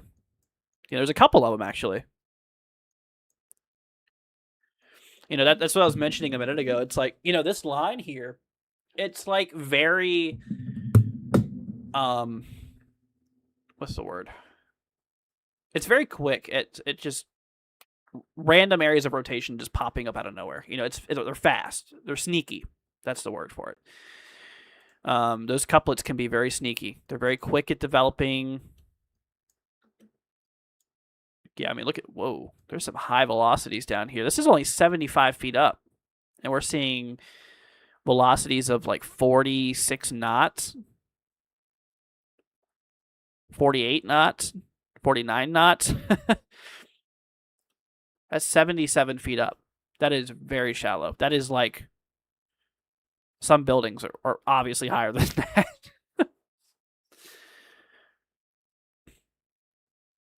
Why are there so many tornado warnings for one area? Because of these quick little spin up tornadoes that could easily pop off. We've been seeing a lot of them in this line tonight, while we've been streaming. They're very quick at developing. I think half of it is because of the fact that we are seeing areas of rotation, but also another half of it is just to play it safe. Because, this line is heading into a very populated area, being Mobile. And therefore, they just got to be sure that everybody is ready to go. Making sure everybody's in their safe spot. Yeah. So definitely, like I said, tornadoes are quick to spin up. They really are.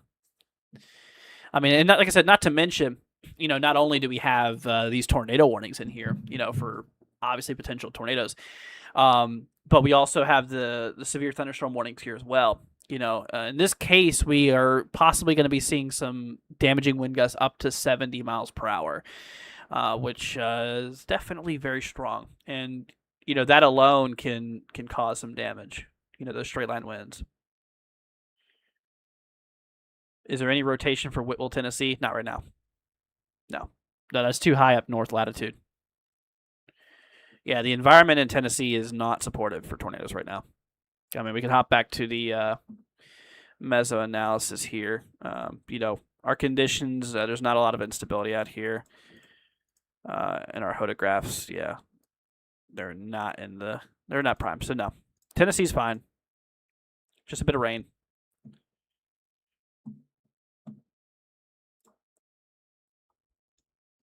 But yeah, once again, everybody, if you know anybody in Mobile, Alabama, give them a call. I don't care. It's early in the morning. Give them a call. Be like, hey, sorry to wake you, but you need to get your butt in a storm shelter. So that's what I would say exactly.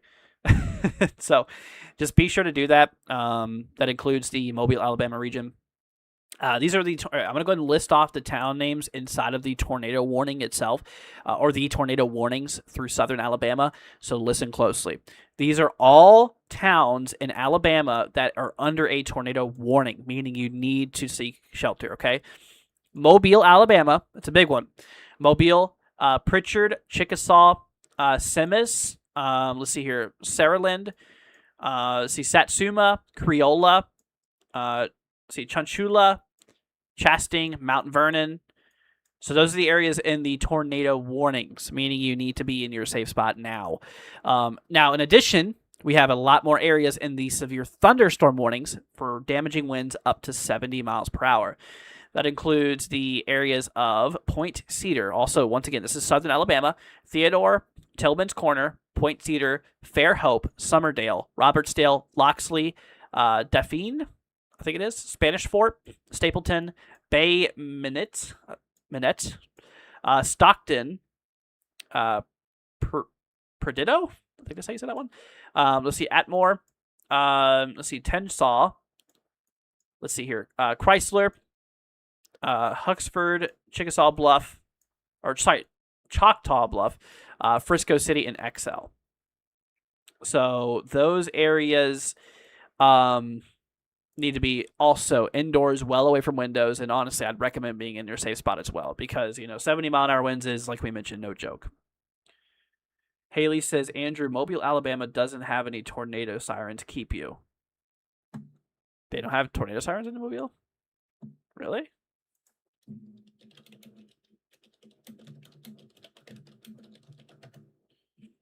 Yep, they do. I looked it up. They, yeah, Mobile does have a lot of tornado sirens. I don't know where you heard that from. Hopefully they have them sounding right now. But anyways, we got to keep a really close eye on these areas, you guys. And like I said, once again, if you know anybody out here, give them a call. Be like, get in your safe spot now. Go to your basement or storm shelter if you have one. If not, go to the central interior portion on the lowest floor, of your home or building. So, Mun says, thank you, bro. Of course, dude. Of course. All right, let's go take a look at this other severe warning. This is just kind of a little warning on its own in central Alabama. Severe warning in effect for Rockford, let's see, Deatsville, Elmore, Wetumpka, Wallsboro, Mountain Creek, Verbena, Goodwater, Kellyton. Let's see, 60-mile-per-hour wind gusts and penny-size hail. Also put a tour possible on that as well.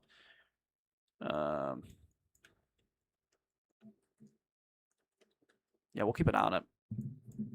We'll definitely watch it. But yeah, all of our eyes right now are on the Mobile area. Definitely need you guys to be in your safe spots once again.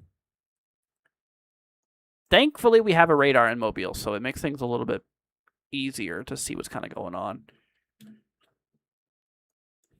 I mean, as of right now, in these tornado warnings, I do not see any debris.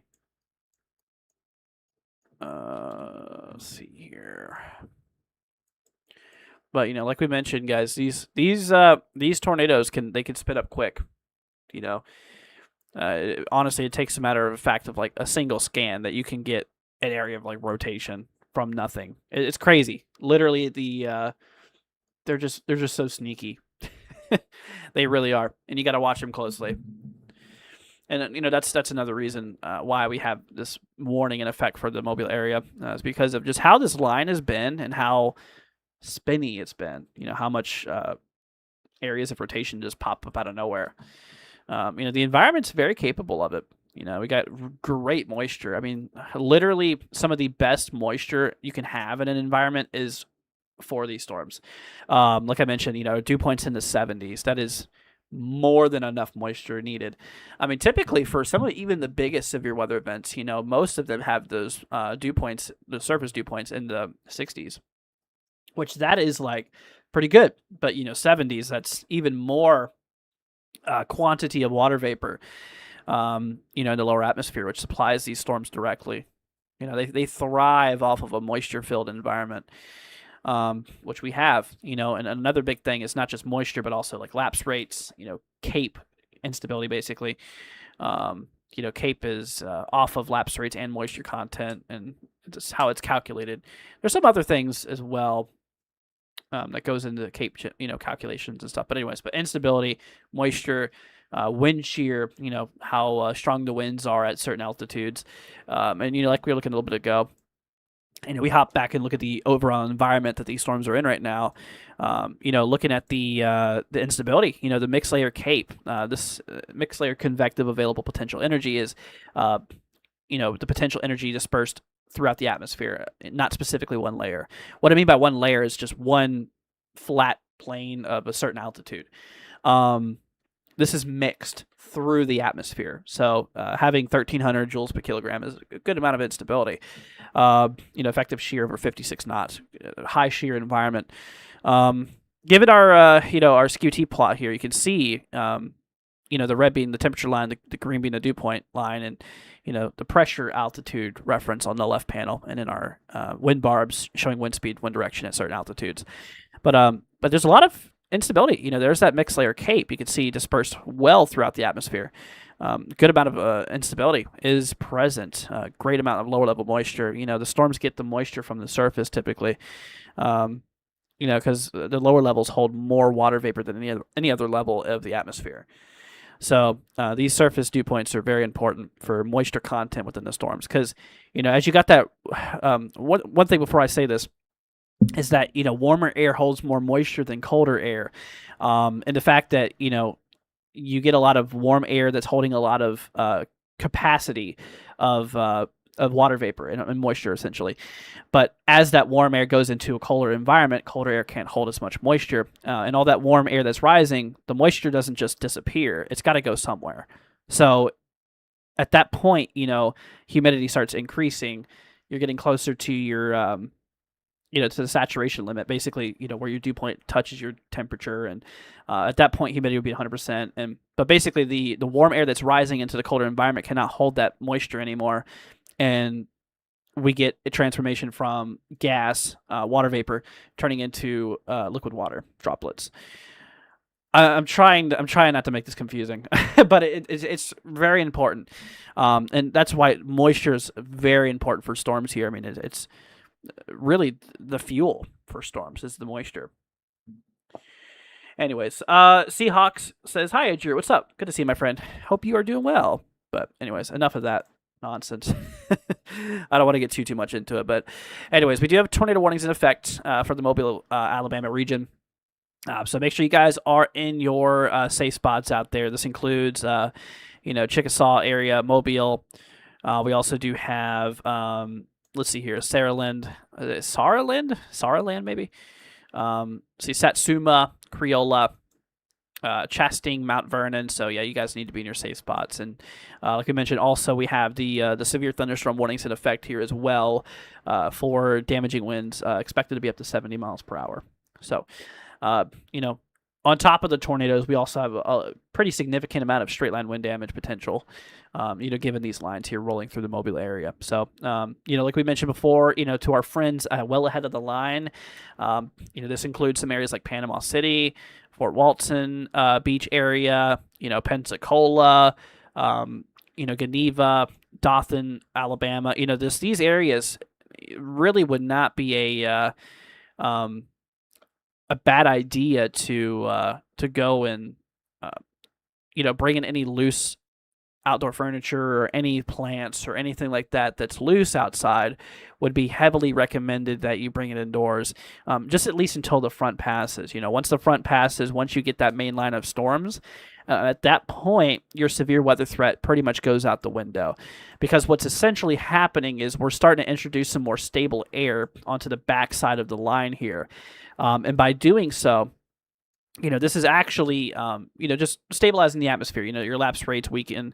Your lower levels just become absolutely incompatible for surface-based storms because of the fact that, we're getting more cooling. The cooler, drier air is coming in to just really simply just stabilizing the atmosphere, which is definitely good. So, we typically don't see any severe weather behind the lines, behind the main line of the cold front, essentially. We do see usually a bit of precipitation, as we can obviously see right here, bits of moderate rain here and there, but typically, all the surface-based storms are at the line and ahead of the line. Anyways. but that is that. So once again, everybody, just please be in your safe spots. We also do have a severe thunderstorm warning here southeast of New Orleans. We'll go ahead and pull up the radar here. We have the terminal radar up by Hanville by New Orleans. Can't really see much of it. We might have to hop to the KHDC radar. Let's see here. Yep, so this is for the Grand Isle region, Leeville, Golden Meadow, Port Sulphur, Diamond, Port Lahatchie, and Happy Jack. Let's see here. My 4 HVid says, see, thanks for answering my question about Brunswick, Maryland last night. Of course, you're very welcome. This guy was menacing for a while, but the worst weather was east of them. All stayed safe. Glad to hear it, my friend. Glad to hear it. And you are very welcome. I am glad to help you. That's the whole point of why I'm here. That's why I'm here, to help you guys out and keep you all up to date with the weather. Like I mentioned in the past, I just love tracking weather, and if I could do so while helping people, that's why I'm here. Is that a hook? Whoa, that looks like a little hook right here. Huh. Wouldn't surprise me. Just kind of given the environment here. But I usually just track the weather anyways, by myself. I used to, years and years ago before I started the channel. We've been doing this for several years now on the channel, but it's like, I figured that I could just help people out, let people know what's going on in real time. And by doing so, I can, help save lives, hopefully. That's the main goal. The main goal is to help people and save lives. That's the whole reason I do what I do. And a lot of it's because I'm very passionate about weather. I've always been. And, it's just, I'm glad to be here. Rain says, I'm sure you'll be helping me a lot in the near future. Yeah. You said you're moving to Kansas, right? So, yeah, Kansas will, usually get some pretty big storms out there. Yeah, because you got a lot of continental, a lot of continental air from up north, and then you have the moist air mass from the Gulf that comes up from the south. So yeah, Kansas is kind of in a hot spot. But I'm sure we do coverage Maine 48 mostly. We don't really cover Alaska. I can't even remember the last time I even talked about Alaska. Same thing for Hawaii either. Yeah, we mainly cover the Maine 48. Free Thinking says, I know you helped save me last year. Did I? Well, I'm glad I did. I'm really glad I could be there to help. Free Thinking. I really am. And, that's what I'm saying, guys. I try to answer as many questions on the chat as well. There's not a lot of people that answer as many questions as I try to on streams. I'm not mentioning names because we're not starting drama here, but there's a lot of streamers that don't really pay as much attention to chat as they should. And I want to change that. I mean, there's going to be a point probably, in the future where I do become big like some of these other channels. But I'm never going to stop trying to answer as many questions as possible. I mean, there's been several streams where, we've had the chat flood with questions, and, me being only one guy can answer so many questions at once before the chat gets flooded with more. And it becomes too overwhelming for one person to handle. There's going to be moments where I can't answer everybody, unfortunately, as much as I would love to. I'm going to answer as many as I can, though. But, having a stream like this where it's relatively slow paced right now, it's good because it's more one-on-one for everybody. It really helps out people and directly, and it really just it's good overall. So that's where some points I'm really kind of thankful I'm a smaller weather streamer. It's like I could be more direct with you guys. But anyways, but they just canceled one of the tornado warnings, guys. So Mount Vernon, Alabama, Chastain, Gulf Crest, you guys are no longer in the tornado warnings. However, we still do have those severe thunderstorm warnings in effect here with that 70-mile-per-hour wind gust potential on them. So, yeah, definitely got to keep an eye out there for that. So that's that, and also we do have this tornado warning still in effect for Mobile, Alabama, of course. Semis. Let's see here: Chickasaw, Saraland, Satsuma, and Criolla. So make sure you guys are in your safe spots out there. Free Thinking says, you're the best with answering questions. I always wait for you to come on. Oh, I appreciate it. Yeah, I'm sorry I can't always be here, during the big days and stuff like that. Like I said, I mostly try to focus on the nighttime because I know there's a lot of severe weather that goes on at night, like right now. So it's good to have somebody live at night, and I feel like there's not enough people that's covering night shift as we should be having. Most people focus on during the main day, during the main event, stuff like that. But, during a lot of these events, there still is severe weather overnight that needs to be tracked. And that's where I'm hoping to make an impact and kind of filling that void. That's why you really don't see me a lot during the main day, the main part of the event. Every once in a while, depending on my sleep schedule, I'll hop on, during the main event and do some coverage. But mostly I try to focus on streaming at nighttime, and basically the nocturnal parts of the event. Like once again, great example tonight, the fact that we do have a lot of, activity with not just tornadoes, but, significant damaging winds and not much really hail, but, there is active severe weather going on right now. And that's why I try to be here. I don't even know what I just knocked down, but, anyways. But, things are starting to calm down a little bit, thankfully. But unfortunately, the atmosphere is going to be primed for, tornado potential still for the next several hours. Once again, we do have a relatively new tornado watch that has been issued for bits of a lot of, southeastern, southern Alabama, a lot of the Panhandle, Florida, into central, kind of southwestern Georgia. This tornado watch is in effect here for the next 6 hours. We still have, unfortunately, more severe weather possibly to come. And it doesn't seem like it's going to be, completely dying out anytime soon. While, at the current moment, it's not as active as it was a few moments ago. That could change very shortly, which I hope not. But that's why I'm here. That's why we're here. But anyways. But yeah, guys, please, like I said, if you have any questions, I will be more than happy to answer. So hopping back over here to the current environment here, which the storms are at. So you can see, this is where we have our main cold front, right here.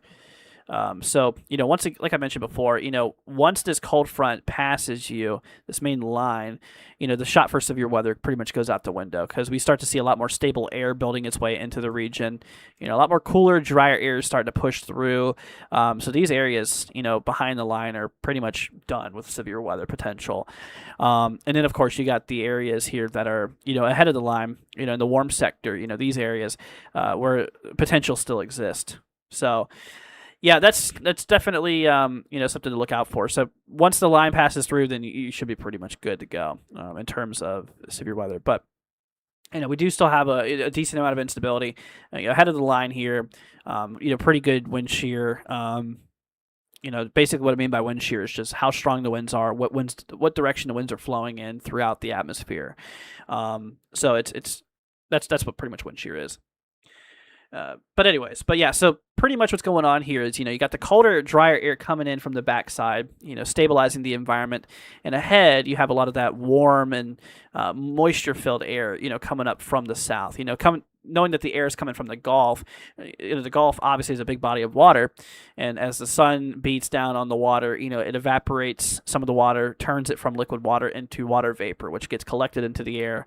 And all this air gets transported to the states here because the winds are flowing from the south to the north for the most part, bringing in a lot of moisture.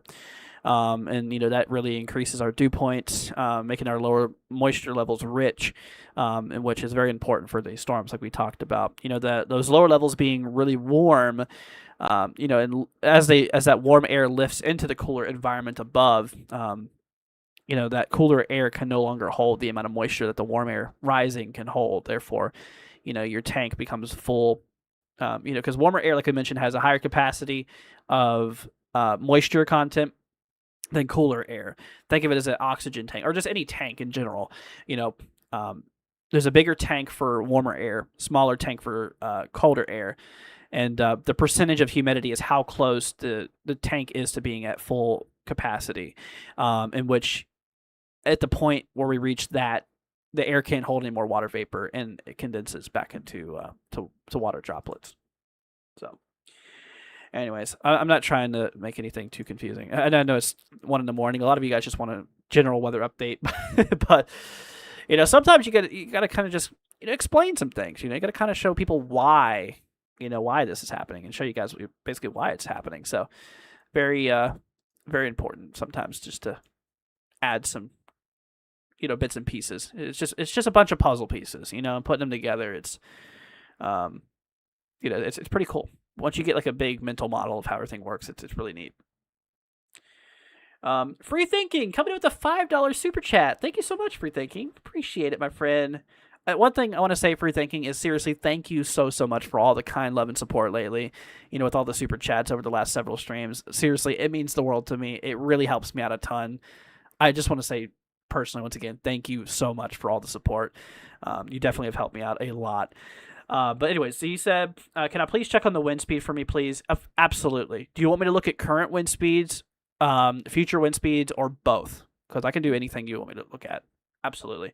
But seriously, thank you once again. It means the world to me. It really does. And, helps pay the bills, of course. So thank you. I really appreciate it, my friend. But yeah, let me bring up the models. We'll take a look at him. Okay, let's see. Oh, you're probably wanting to know about when the line hits you. Gotcha. All right, so we do have that 5% risk here from the SPC. So damaging wind potential wise on the line means that we could see some damaging winds upwards, given it's a non-sig risk. Damaging wind potential upwards of 60 to 65 miles per hour overall.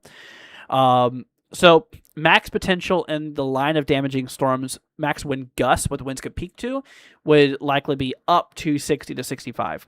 We're outside of the significant damaging wind risk, which that would push us over 70, which thankfully we're not. But yeah, between 60 to 65 gusts could be possible on the storm. And that's a 5% chance of happening within a 25-mile radius of you. Now, let me pull up some MEDAR data. We'll show you kind of what's going on right now. We're going to bring up our MEDAR. We'll bring you guys over here. We'll do North America, and we'll do wind speed. Here we go. So right now, it looks like your wind speed is 5 to 10 miles an hour. Doesn't seem too high. Let's see here. Yeah, wind speed about 11 miles an hour. Yeah, not anything super crazy. What I will do for you, once again, also is just a thanks for helping me out as much as you do. Is I'll even pull up on the models just to kind of see what we're looking at here. So let me also load wind gusts. We'll do a point value for wind gusts. How about that? Okay, so you can kind of see. Remember, this is also one model.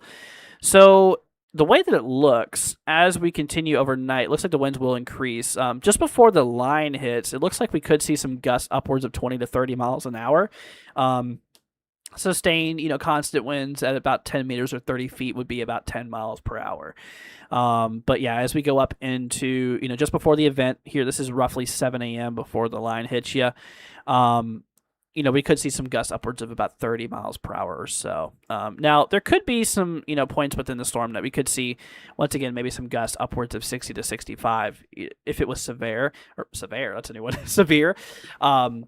So, yeah, winds could be up to that high, but, non-thunderstorm winds could possibly be up to about 30 miles an hour just before the front hits because, at that point you have a lot of, that's where your strongest air advection is. That's where you have that flow of that warm, moisture-rich air really becoming quite speedy, along or just ahead of that line there. So anyways, but yeah, so that's what I would expect. Remember, this is one model, and then once the line kind of passes through, it could be a windy for a little bit, some gusts, maybe 20, 30 miles an hour, as the cold, drier air takes over, that new air mass takes over. But anyways, hopefully that helps. Let's see here. What's up, Carrick? Good to see you, dude. Saying, hey, Andrew, hope you're having a good night. You as well, my friend. Good to see you. Hope all is well with you. Anyways, but we do have a tornado warning in effect. Let's hop back to that real quickly. So yeah, we do have. Actually, you know what? They just they just canceled it. That's good. All right, so Mobile is no longer under a tornado warning. However, we still do have a severe thunderstorm warning in effect. Let's see here. For the next 17 minutes. Oh my gosh, why am I so low? There we go. So yeah, we do have ourselves that severe thunderstorm warning in effect for about 17 more minutes for both of them. But yeah, wind gusts could be potentially up to 60. Oh, they downgraded it, thankfully, up to 60 miles per hour. Yep, they downgraded it from 70 to 60. That's good. Finally, no tornado warning. Yeah, for real. We've been having a lot of them. Free Thinking says thank you. Let's see, how long do I think the line will last? It shouldn't last too long. I wouldn't say any longer than an hour. The main heavy part of the storm shouldn't last you more than an hour. Yeah, that's the thing. Is it's kind of just one big line of storms. It typically don't take that long. Here, I'll even show you the models again. We'll hop back here. Here's the HRRR. So, and you can see, I mean, take this with a grain of salt, the timing wise. This shows like 7 a.m. The line's just ahead of you. And then we go to 8 a.m. The line's pretty much out, the main line. But, there could be some light to moderate rainfall persisting maybe another hour or so after the line rolls through. But yeah, the rain might last a little bit longer, but the potential severe part of the storm don't last that long at all. Typically maybe 30 minutes. So, what I could actually do? I could actually bring up the sub-hourly HRRR. It's fancy. It breaks it down even more smoother. Yeah, so it shows it starting roughly 7:30, and it shows it out by 8. So, yeah, the main heavy part of the line really does not last long at all. So, anyways. Yeah, so you can kind of see where we're at now. Kind of roughly, yeah, it's almost 2 a.m. here, so roughly here, and it's just going to continue pushing to the northeast here. I'll even play that in motion so you guys can see it. I'll show you guys like the big picture. So this is pretty much more than likely what it's going to look like here in the future. It actually looks like over here where I'm at in Central Florida, we might actually get a little bit of storms. We need the rain. We need the rain down here. It's been a dry season. See, thank you again. I'm so humbled that you helped me. Of course, no problem. You're very welcome, Free Thinking. If there's really anything else I could do for you, please do not hesitate to ask. It's the least I could do. I mean, after the amount of support that you've given me, of course. But yeah, no, we really need the rain down here, though. Here, let's. That's NATO cast. Let's bring up the. Let's see the drought monitor. I'm sure we're in some crazy stuff still. Yeah. Wow. That's crazy. Most of Florida's in the extreme drought. Where I'm at, we're in a severe drought. Orlando's in moderate. That's crazy. Yeah, now you can see how dry we are. Actually, a lot of the country is pretty dry. The only areas that are actually more of the country is dry than not dry. Kind of crazy. Yeah, I mean, the most areas that are not dry is like bits of Kentucky, West Virginia, like North Dakota. It's weird seeing all of California. I mean, there's not a single spot in California that is not even abnormally dry. That's crazy. You think of California and some spots as being very dry. Nope, not this season. Not right now. But yeah, there's your drought monitor. We haven't brought that up in a while. Figured I'd bring that up. Let's see here. Squashy says a SIG 2% tomorrow. Really? Oh, they must have updated the new outlook, didn't they? Uh-oh. Yeah, let's bring that up here. Oh, there's our day 1. Perfect. Let's see, 2%. Oh, you know what? Yeah, I think that includes like that's for overnight, for this line going through. So this is the updated outlook. Because like I said, it's just one line that's going to come through, and once the line comes through, it'll be fine. Okay. Free Thinking, I'm not trying to alarm you. or anything like that, your tornado probability is still the same. It's still at a 2% chance, but they did add you a SIG level 1 risk here. So like I mentioned, the SIG level 1, the conditional, intensity of the tornadoes could be, in theory, up to EF2, which is still, still relatively on the lower scale. But yeah, they did add that SIG level 2. That includes a lot of the panhandle of Florida, central southern Georgia here. Let's check on winds, or damaging winds here. Yep, still just normal 5%. That goes all the way up into coastal North Carolina here. And then we have hail. Nothing for hail. Yeah. Nothing for hail. We do have a mesoscale discussion out here. Peak wind gusts, 55 to 70 miles an hour. Tornado info. So, tornado wind speeds of 85 to 115.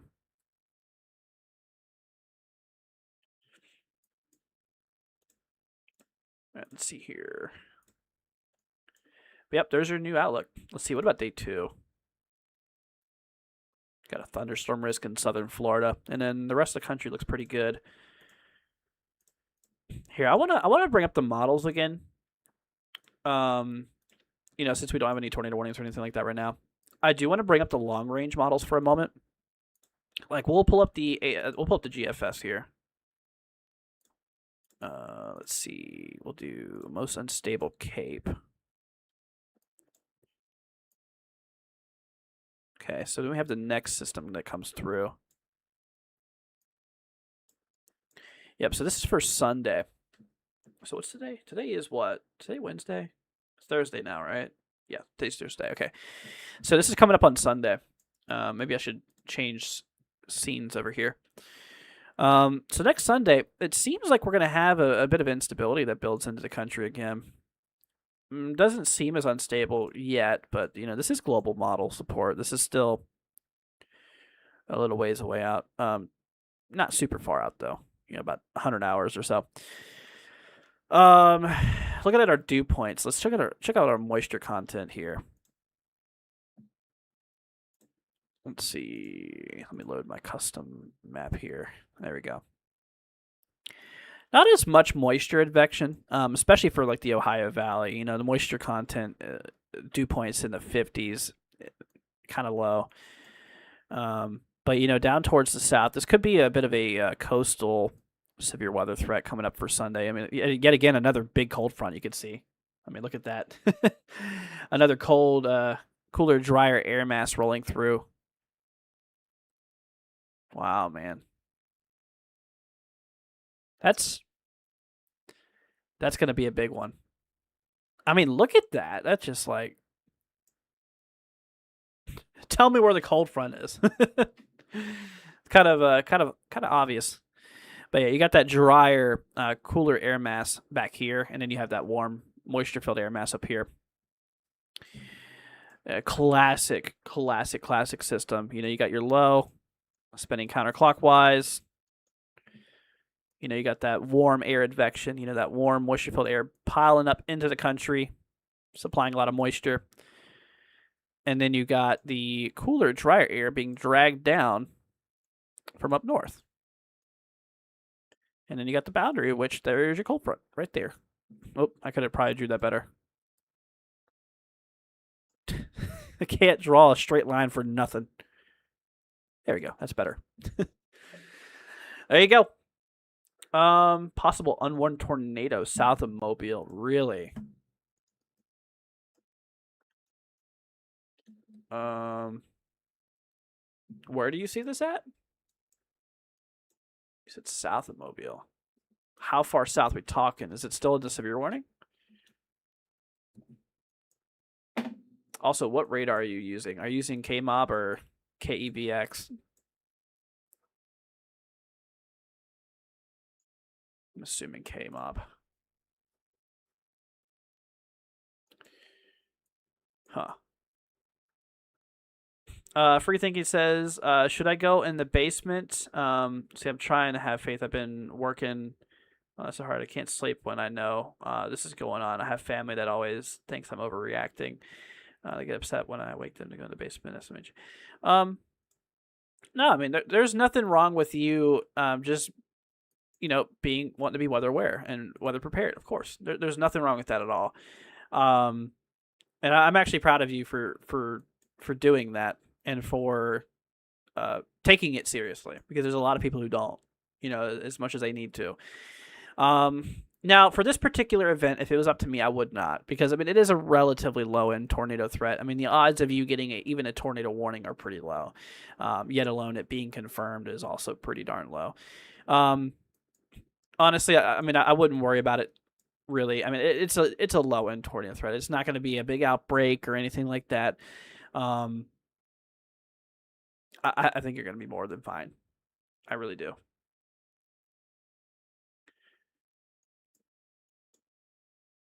But no, it's not overreacting. You're just cautious, and that's good. That's fine. But personally, I mean, from what I know here, I think it'll be all right. Here, let me even grab a sounding for you. Let me check the general environment. Let's see here. All right, so you can see. Look at the cold front come through. You can really see that air mass change.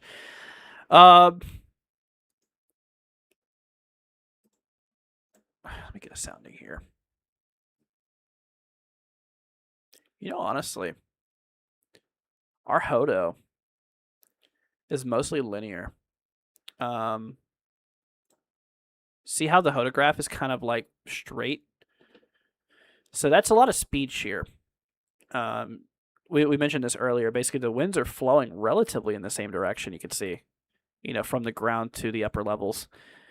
There's not a lot of twist, not a lot of veering lower levels, which you would need for tornadoes. So that's good. That's good, actually. That's good. I mean, honestly, this particular sounding is. Your Hodo does not look like anything big.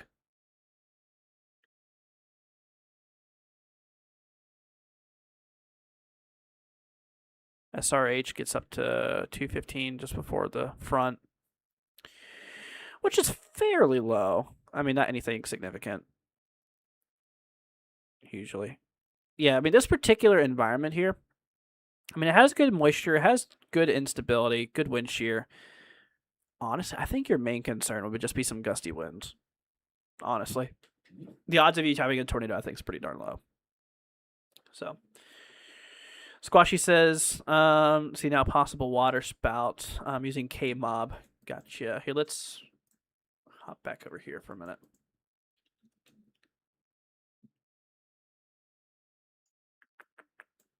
Oh, I see that. Is this it right here that you're looking at?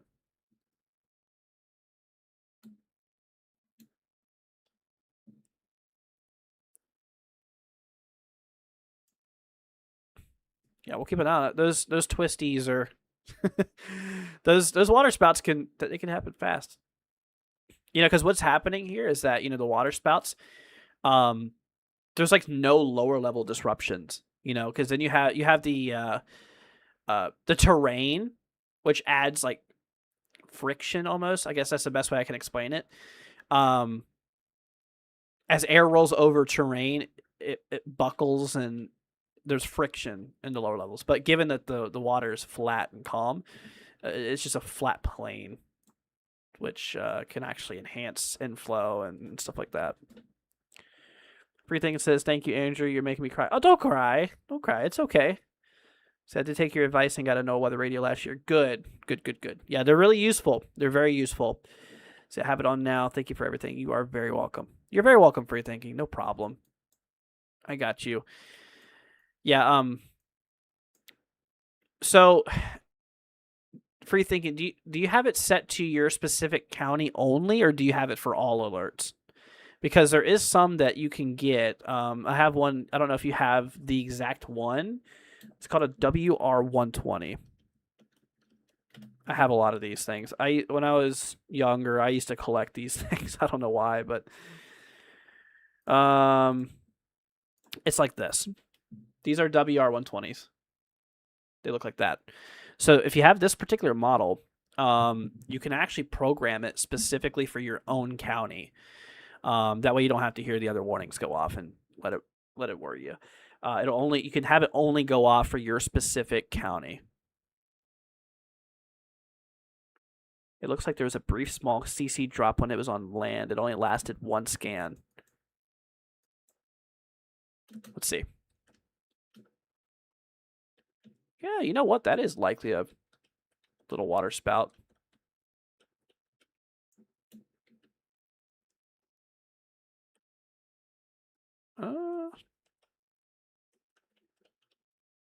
There's so much contamination here.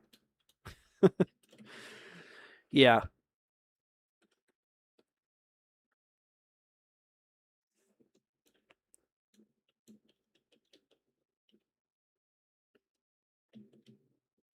I was just thinking, and I wonder if the reason why we're having so much contamination, like while the CC looks all scattered, is probably because this is kind of the edge of the precipitation core. And I wonder if there's just such a different variety in rainfall drop size that makes it so scattered looking. I genuinely wonder if that's actually what's going on there. But yeah, there's definitely a little couplet there. Definitely. We might gotta I don't know, we might got a little water spout in there.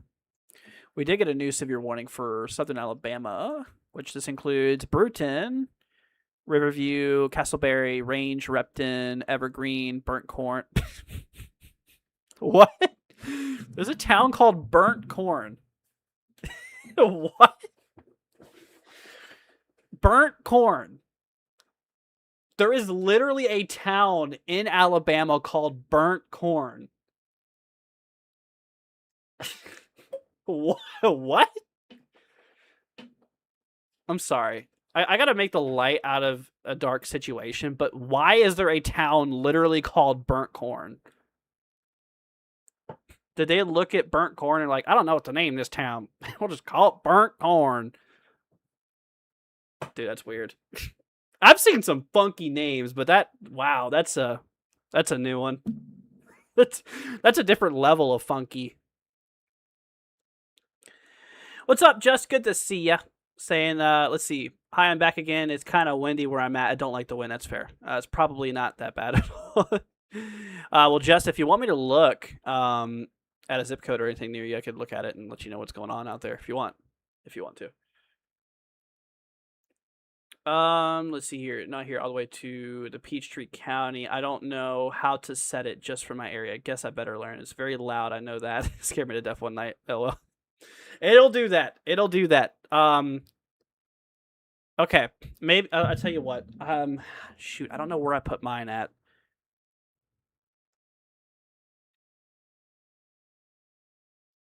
Give me a minute. I'll be right back. I'm gonna try to. Just give me 1 second, guys. I'm gonna grab my weather radio. I don't know where I put it. That's the problem. Here, I'm gonna keep it on radar. I'm not gonna mute my mic. I'll be right here. You probably won't be able to hear me very well, but I'm gonna help you out. Seriously, where did I put this thing at? I genuinely do not know. All right, give me 1 second, guys. I'll be right back.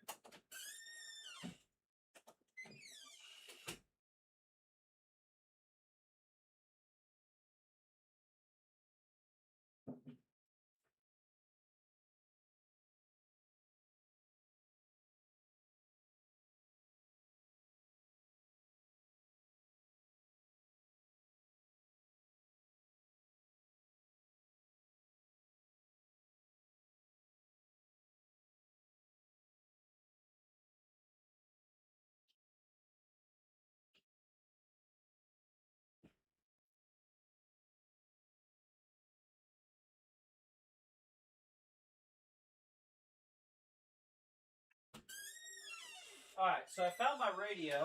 I just need to find the cord. Hold on, I think I might have found it, actually. Oh, please tell me this is it. Ah, dang it. Wrong freaking cord. Shoot. I was gonna help you program it. Hold on. I apologize, y'all. I don't know what I did with the cord. Give me 1 second. I might grab some batteries, actually.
All right, y'all. We're back. Sorry about that. Oh, I apologize. All right. I'm going to help you out. Free thinking. Let's see. Okay, I'm back. Let me grab my weather radio. Ignore my very messed up antenna on this thing. I don't even remember. So, does yours look like this? Free thinking. Is yours like this model? Because if it is, I can walk you through it.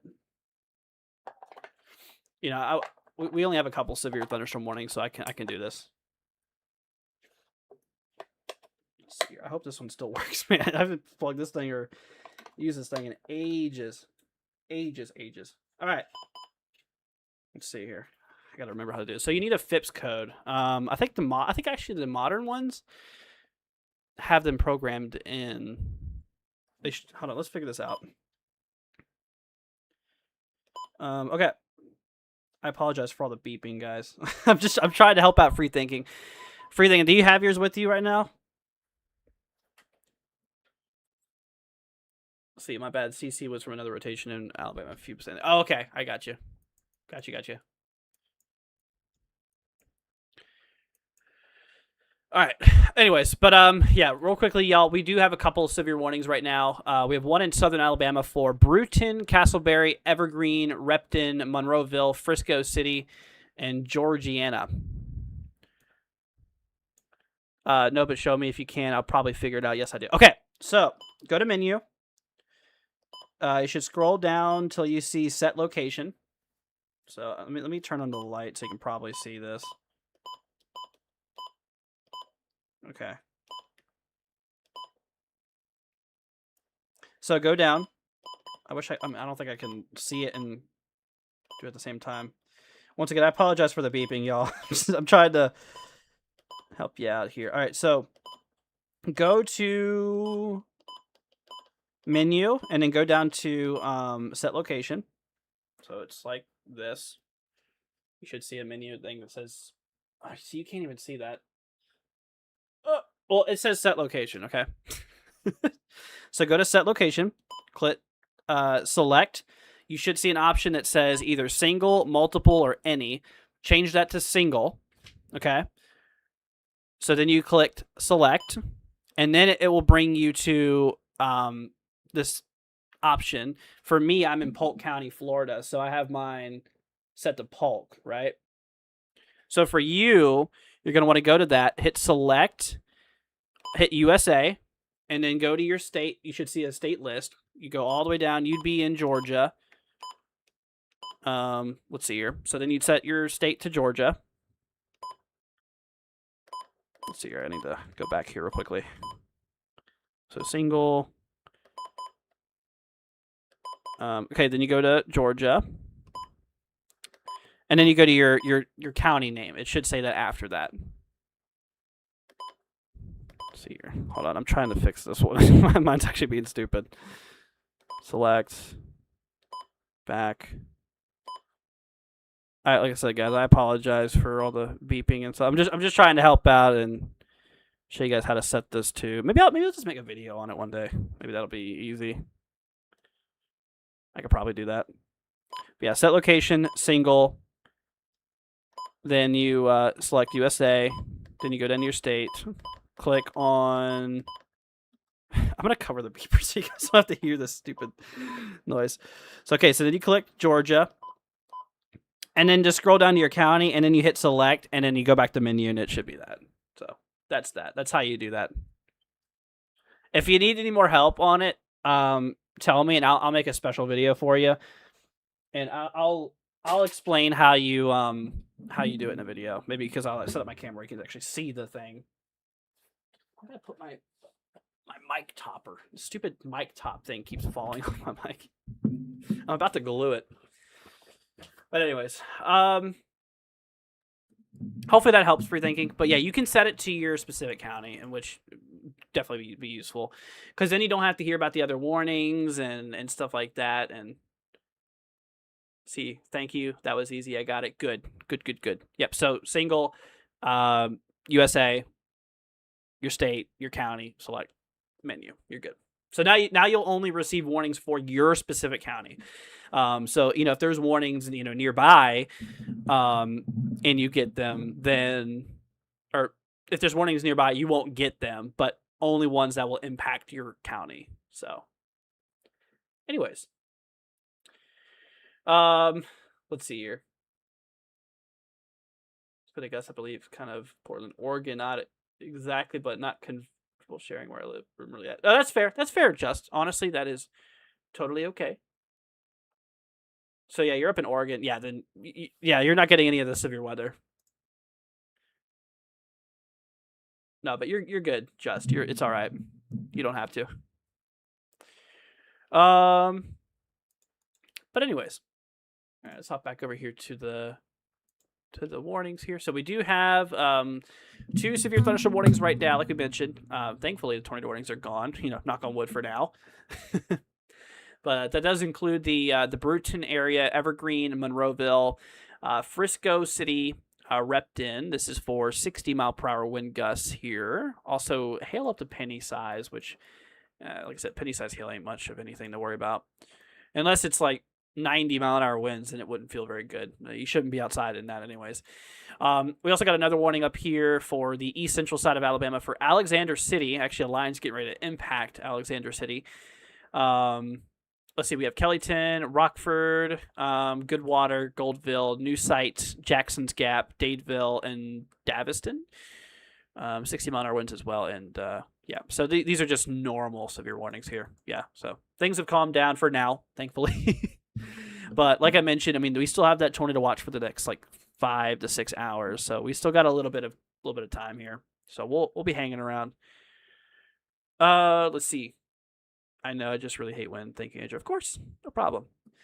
Yeah, I can see that, especially, being in some areas with a lot of trees, winds can be a little iffy, But, all right, let's hop back to mesoanalysis here. So, right now, like I mentioned, the environment is pretty good. We have a lot of instability. We have, over 1,000 joules per kilogram of mixed layer CAPE. So, a lot of instability, a good amount of unstable air. So check that off the list. Like I said, moisture, our dew points are in the lower to even, lower to mid 70s in some spots. Dew points well in the 70s. That's a lot of surface moisture. Tons of moisture, a good amount of instability here. And you can see, our mixed layer CAPE is over 1,300 joules right on that line there, 10 to 1,300 or so. It's pretty unstable. So we have pretty good, strong wind shear as well. Our hodographs, honestly, I feel like are starting to look a little bit more speed shearish. What I mean by that is not as much veering. You get more veering the further you go out in the warm sector, farther away from the line, into the, well ahead of the line, essentially. but we don't really have any prefrontals happening right now, which is good. I feel like if we had like prefrontal storms, then that could be a little bit more of a problem, but thankfully we don't. So, Squashy says southwest of Alexander City had a brief area of rotation for like one scan. Really? I got you. We do. I will mention this actually for the Mobile, Alabama area. The main threat is mostly over from Mobile at this point. You know, you can see there's Mobile. The main line is rolled through. But now this is becoming a bit of a concern for the boaters out there, you know, in the Mobile Bay. We do have, you know, these storms coming through. I believe they're going to put water spouts on that. They got to. Surprisingly not on that particular warning. Special marine warning, 34 knots or greater. Do they really not have any water spouts on these? That's honestly surprising. Huh. Maybe it's because it's nighttime. Nighttime, yeah.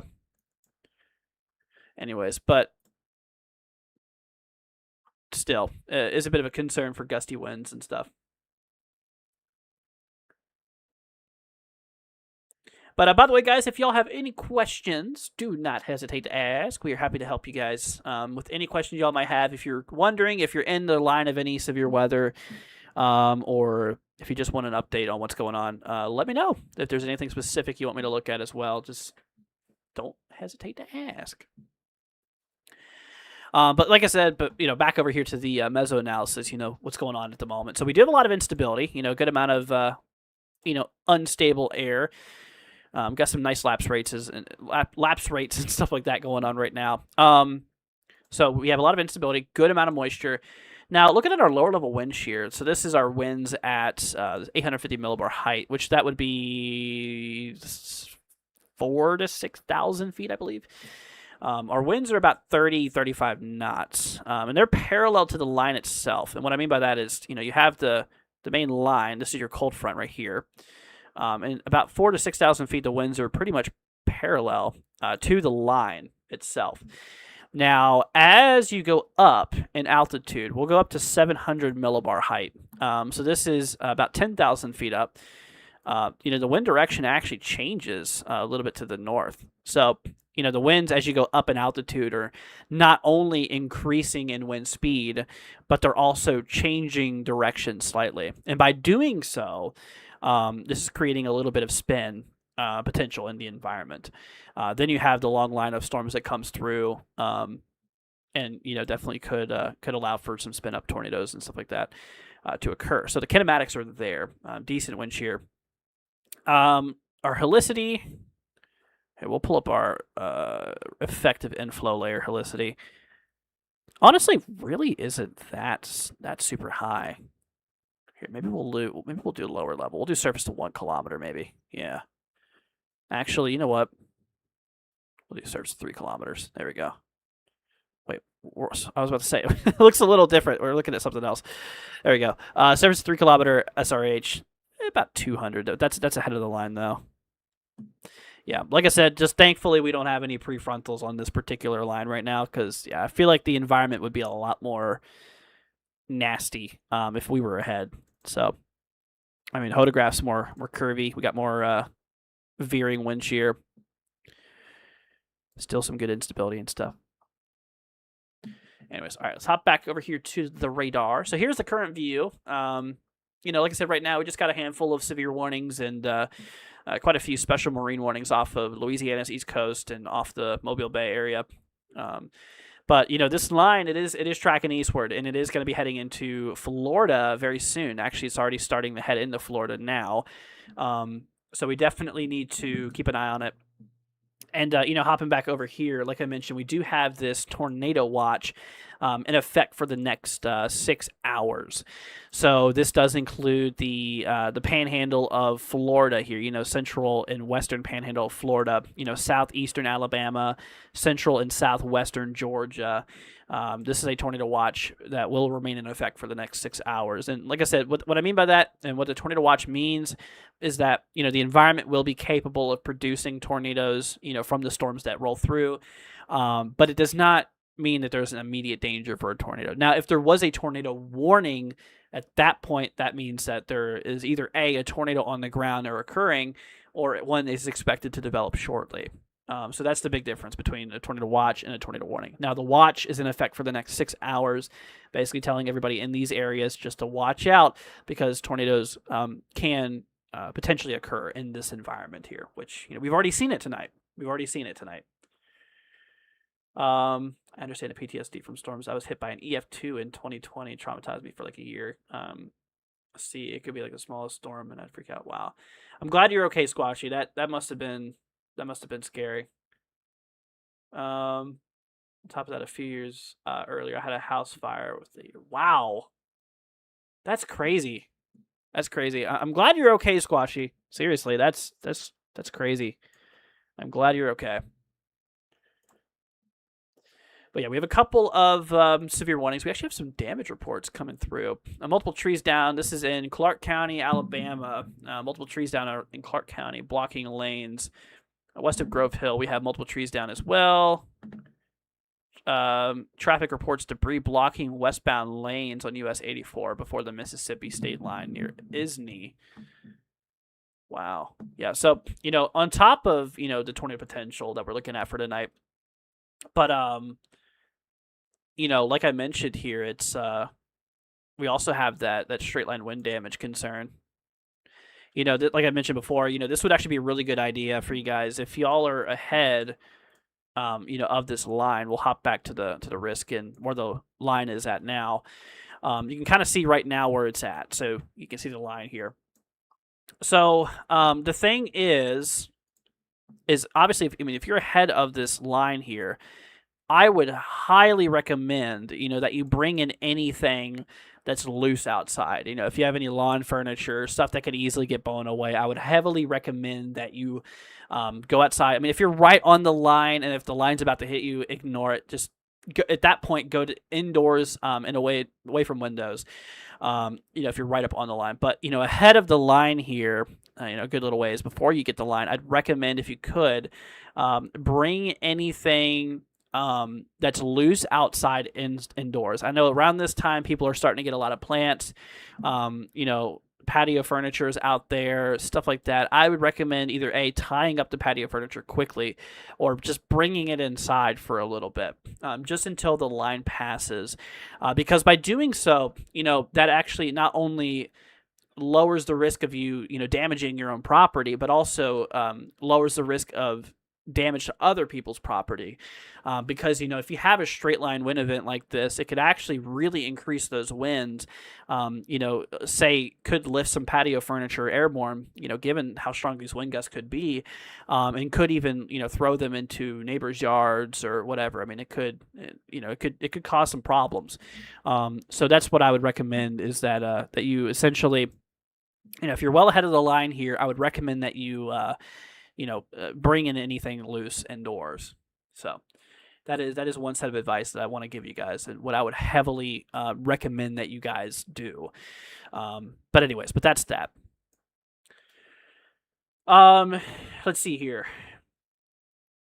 Free thinking, it'll be okay. We'll get through this. I'm here to help out as much as I can. We've been live over 2.5 hours now, and we've been covering a lot of the night shift. So, I'm more than happy to help. And if there's anything specifically that's worrying you, please do not hesitate to ask. If you want me to look at anything, specifically, just let me know. Let's see here. What am I thinking on the timeline for the storm moving into Newman, Georgia? Let me pull it up. We'll see what we got going on for you. So Newman, Georgia, okay, so you're up in that northern part of the tornado watch here. It'll still be a little bit by the time the storms do approach here. If we do look at the models, here, we'll bring you guys back over here. So let's pull up that satellite. We'll pull up the models. Let's actually get rid of some of this stuff here. We'll pull up the models, precipitation, composite, reflectivity. Okay, so the HRRR roughly shows that line approaching right around 5 a.m. Eastern. So that's in about 3 hours or so. Actually, about 2.5 hours. So that is an estimate from the model here. So anyway, I'd say anywhere from between 4 and 6 a.m. is when you could expect to see that line roll through. Given a current look at the observations right now on radar, you can see that we do have this particular strong part of the storm out by Alexander City that is severe warned, but a lot of it to the north is pretty broken up. So I'm hoping for you, by the time the line does approach, that you know what? Actually, the more I look at this, it seems like the motion of that particular strong part of the line is heading in your direction. So I'm hoping by the time it approaches you, which it's still a ways away out, that it'll weaken a little bit. But yeah, I mean, it'll still be a little bit of time before it does approach your area. All right, so we got ourselves a 42 mile per hour wind gust reported here from the Mobile Bay. Let's see, this is from a Mesonet weather flow station XBUC at the Buccaneer Yacht Club. Measured a marine thunderstorm wind gust of 42 miles per hour. Yeah, there is a lot of special marine warnings in effect here for the boaters out there. I highly doubt that there's somebody on the stream right now in the Mobile Bay on a boat looking at my stream right now. But if there is, for some magical reason, which you never know, I would recommend sailing away back to port if you could before the storm arrives, because yeah, it could definitely be a little bit of a problem overall. Free Thinking says thank you. I'll be okay. You explain everything you can to help me. Now I just pray to keep faith. Absolutely, yeah. It'll be all right. Free Thinking. Everything will be okay. You'll get through it. Like I mentioned, I mean, for you, it's a pretty low threat. I mean, you are in the tornado watch, yes, but the overall tornado probability is at 2%, and that's a 2% chance of happening within a 25-mile radius around you. Which that's a pretty big radius. Comparing to a tornado's path. A 25-mile radius is huge comparing to a typical tornado path, for one. And even if we did get tornadoes, absolute worst case scenario, say there was a tornado nearby, strength of tornadoes, it wouldn't be anything violent or anything like that, more than likely. These tornadoes tonight are relatively quick, relatively brief, and relatively weak. We do have that 2% SIG level 1, which means we could, in theory, see some tornadoes up to EF2. But for the most part, these will possibly be mostly just weaker low-end tornadoes and relatively quick spin-ups if we did get them. But remember, like I said, the odds are very low in your case. So try not to worry about it. It'll be all right. We'll get through it. Everything will be okay. But that is that. So we do have, once again, 2 severe thunderstorm warnings in effect. We'll go ahead and go over these real quickly. One of them is in southern Alabama. They're actually both for Alabama. The southern one in Alabama includes Brewton, Castleberry, Evergreen, Repton, Monroeville, Frisco City, as well as the Atmore area. So heads up to you guys. This one's warned in effect, this one is warned for 60 mile per hour wind gusts here. Now, the one up to the north, this one actually includes east central Alabama, and this includes the Alexander City area. Actually, Alexander City is getting it right now. This includes the Jackson's Gap area, Dadeville, New Site, also including Goldville area. So and this one's in effect for 60 mile per hour wind gusts here. Yeah, both of these are mostly just a concern for gusts up to 60 miles per hour. And, that's what I mean is essentially, what that means is wind gusts. What I mean by gusts is what the winds could essentially peak up to just for usually a few seconds. Gusts usually don't last that long. They're usually just maximum winds. Could peak up into a certain threshold for a given a few seconds, versus sustained winds. Sustained winds is a constant flow of this certain mile an hour winds. A gust is what the winds could briefly peak up to for usually a few seconds. Hopefully I kind of explained that good enough so you guys understand what the difference is. It's a big difference. But yeah, what we mean by wind gusts, up to 60 mile an hour wind gusts, is what the winds could peak to for usually a few seconds. So anyways, let's see here. Thank you so much. See, I'm lost in all this, and I'm just now learning. I'm overly thankful, for you taking your time and looking to explain. I will be checking in here first from now on. Oh, thank you. I appreciate it. You're very welcome, my friend. You are very welcome. And if there's any other questions you have, please don't hesitate to ask. I'm here to help. I'm here to help you guys. Absolutely. I really appreciate it, though. Thank you. Let's see here. See, I'm also living in a camper now, so any storms give me anxiety. That's fair. That's fair. Surrounded by pines. Yeah. Yeah, I mean, I get that. I get that. Especially with a line like this, could be a little intimidating. But I'm sure everything will be okay. I'm sure you'll be all right. But let's see here. So, but yeah, we really just have these two warnings right now. Now, the whole line, I mean, is pretty strong. These areas outside of the severe warning regions, still could see some gusts. Upwards of a good 30, maybe 40 miles an hour or so. There is that potential. So, we do got to keep an eye out there for that. But at the moment, I'm happy to announce we do not have any tornado warnings. As soon as I say that, we're going to get a tornado warning. So knock on wood, please. That's just how it goes, man. That's just how it goes. The moment I make a compliment saying we're finally out of it, something usually pops up. But I was crossing my fingers, so we should be good maybe. But anyways, let's hop back down here. I do want to look at velocity real quickly. Let's take a peek and see what we got going on here. We'll hop over back to K-Mob. This is mobile radar. At this range, we're scanning 4,000 feet or so. So a lot could happen between 4,000 feet and the surface, tornadic-wise. So it can make things a little bit tricky sometimes. Also, the quality of the data is lower. But nothing right now that's really screaming, tornadic activity right now, which is good.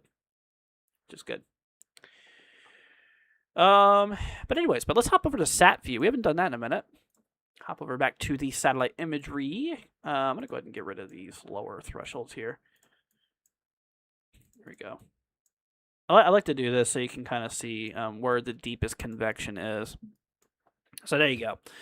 So there is our satellite imagery. I'm actually going to remove our mean sea level pressure. We'll remove that so we have more frames here. But yeah, so that's the satellite view right now. You can see that, most of the deep convection's over Alabama right now. What I mean by convection is basically just, a lot of the heavy thunderstorm activity is mostly over these areas. What we're looking at here is the infrared scan, which, the satellite imagery is scanning those colder tops of those storms. And, by more of a colder signature indicates deeper convection. Basically just heavier thunderstorm activity, essentially. But some of the heaviest of it is obviously on that line here. Am I still wearing that ankle monitor? Absolutely. Yep. What? Oh my goodness, dude. That's got to be the most random comment I think I've ever heard on my channel. I don't know about that. That's definitely the most random comment tonight I've heard of. Oh, buddy. All right. Anyways, hopping back over here. But some of the deepest convection's still over Alabama. Let's see here. But just a couple severes at the moment. Okay, let's hop back into models here. We'll bring up our... There we go. Bring up our composite reflectivity. So you can see the line. I mean, it's still likely going to remain intact for a little bit here, for the next several hours. So I'll be here to stream as long as I can. I mean, we've already been live almost 3 hours here, so we've been pushing quite a while. But I mean, this threat's going to continue well into sunrise, more than likely. I mean, it'll continue throughout sunrise, into the later morning, and even in through the afternoon. And it should be out. It should be out of the country by tomorrow evening, or by later this evening, I should say, at this point. So, let's see here. What's up, Gracie? Good to see you. Hey, from Bayou George, Florida. What's up? Hope you are doing well. Yeah, we actually might get some broken, more multi-cellular storms over here in Central Florida later today, which I'm hoping for, because we really need it. It's been so dry. We pulled up the drought monitor a little bit ago, dude. It's so freaking dry out here, man. It is so dry. I'll even show you guys again, if who didn't get to see it. Yeah, it's pretty bad. It's pretty bad. A lot of Florida here. Surprising. I mean, you think of Florida as being a very wet state, but this time of the year it's usually very dry. It's very dry. which, this rain will actually be kind of helpful for some of us. Let's see here. All right, see you later, Mike. Have a great night, man. Gracie says getting scared. Don't get scared. It'll be okay. We'll get through it. You want me to pull up your area just to see kind of what the storm looks like now? If you want me to, I can. I can let you know what you're in for right now. Let's see here. Timing for Panama City. Gotcha. Let me pull up the models. We will do that now. Let's see here. Actually, did I load up? Oh, there we go. That's what I did. I accidentally loaded up the drop mod over the models. I was wondering where I put my models. So Panama City should get it here. It'll be later on this morning. The HRRR suggests between 7 and 9 a.m. That's according to the latest HRRR. Let me try the new model. Actually, that's the previous model run. Yeah, pretty much between 7 and 9. It'll be hitting Pensacola roughly around 5 a.m. or so, which we'll see. We'll see what happens. You still have a while before the main line hits. And the good news is that, for this particular event, there's not a lot of prefrontal cells. What I mean by that is you have your main cold front here, the main squall line. There's really not a lot of cell activity ahead of it, which is good. So, what that means is that, once we get this line, it's pretty much just going to be a one hit and done type of event where it's literally you just get one big storm line or, just one line of storms essentially. And then, of course, after that, then your atmosphere restabilizes. We start building in that cool, more drier air mass from the back side of the system. So that'll definitely help, stop the severe weather activity and stuff. But anyways, yeah, Gracie, it'll be a little bit before you get impacted by that line. Try not to worry about it. Hopping back over here actually to the SPC's risk here. We do have a 2% chance for tornadoes. Now, that is a pretty low end threat for tornadoes. I mean, it is on the lower scale. So picture it this way. Okay, so you have a 25-mile radius around you. So imagine 25 miles in a radius around you. So there is a 2% chance probability that a tornado will drop within that 25-mile radius, which, if you think about it, it's a 98% chance it won't. Your odds are pretty good that you're probably not going to see any tornadoes. But, the risk is there. I mean, if there's a warning that gets issued, seek shelter if there is. But the odds are pretty low. Odds are pretty low for you directly getting impacted by a tornado. Honestly, more of your concern, what I believe in, is going to be mostly gusty winds within the line. You could see a couple of isolated severe storms where we potentially could see some gusts upwards of 60 miles per hour or so, which is a relatively low probability, but still could see some gusty winds within the line. Now, in terms of hail, we actually don't have any hail risk out of this particular area. So we're good on hail, a very minimal tornado threat, and we do have a little bit of a wind threat here. So, but it'll be all right. Don't be scared. We'll get you'll get through it. It'll be all right. But anyways, all right, let's hop back to the current radar. So we do have, actually, they just canceled that severe warning for Alexander City, Alexander City, Alabama. That is no longer in effect. That includes the Jackson's Gap area, Dadeville, no longer in effect. We still do have a severe thunderstorm warning in effect, though, for southern Alabama, including Brewton, Riverview, Castleberry, Evergreen, Garland, and the most famous town of the night, Burnt Corn, is also mostly out of the line. Man, I still can't get over that, man. There's literally a town in Alabama called Burnt Corn. I mean, tell me you're in Alabama without telling me you're in Alabama. I mean, anyways, I apologize. Squatchy says rotation near Evergreen. Let's see, where's Evergreen? Oh, there we go. Okay. What rate are you on? Are you on Mobile still, or? I don't know. We're getting to the point where we could switch to the KEVX radar soon. K-Mob. Here, let's go to Mobile real quickly, and we'll see what they both show. Yeah, I can kind of see that. Let me compare it with the right in there. Let me compare it with the other radar. Let's look at KEVX.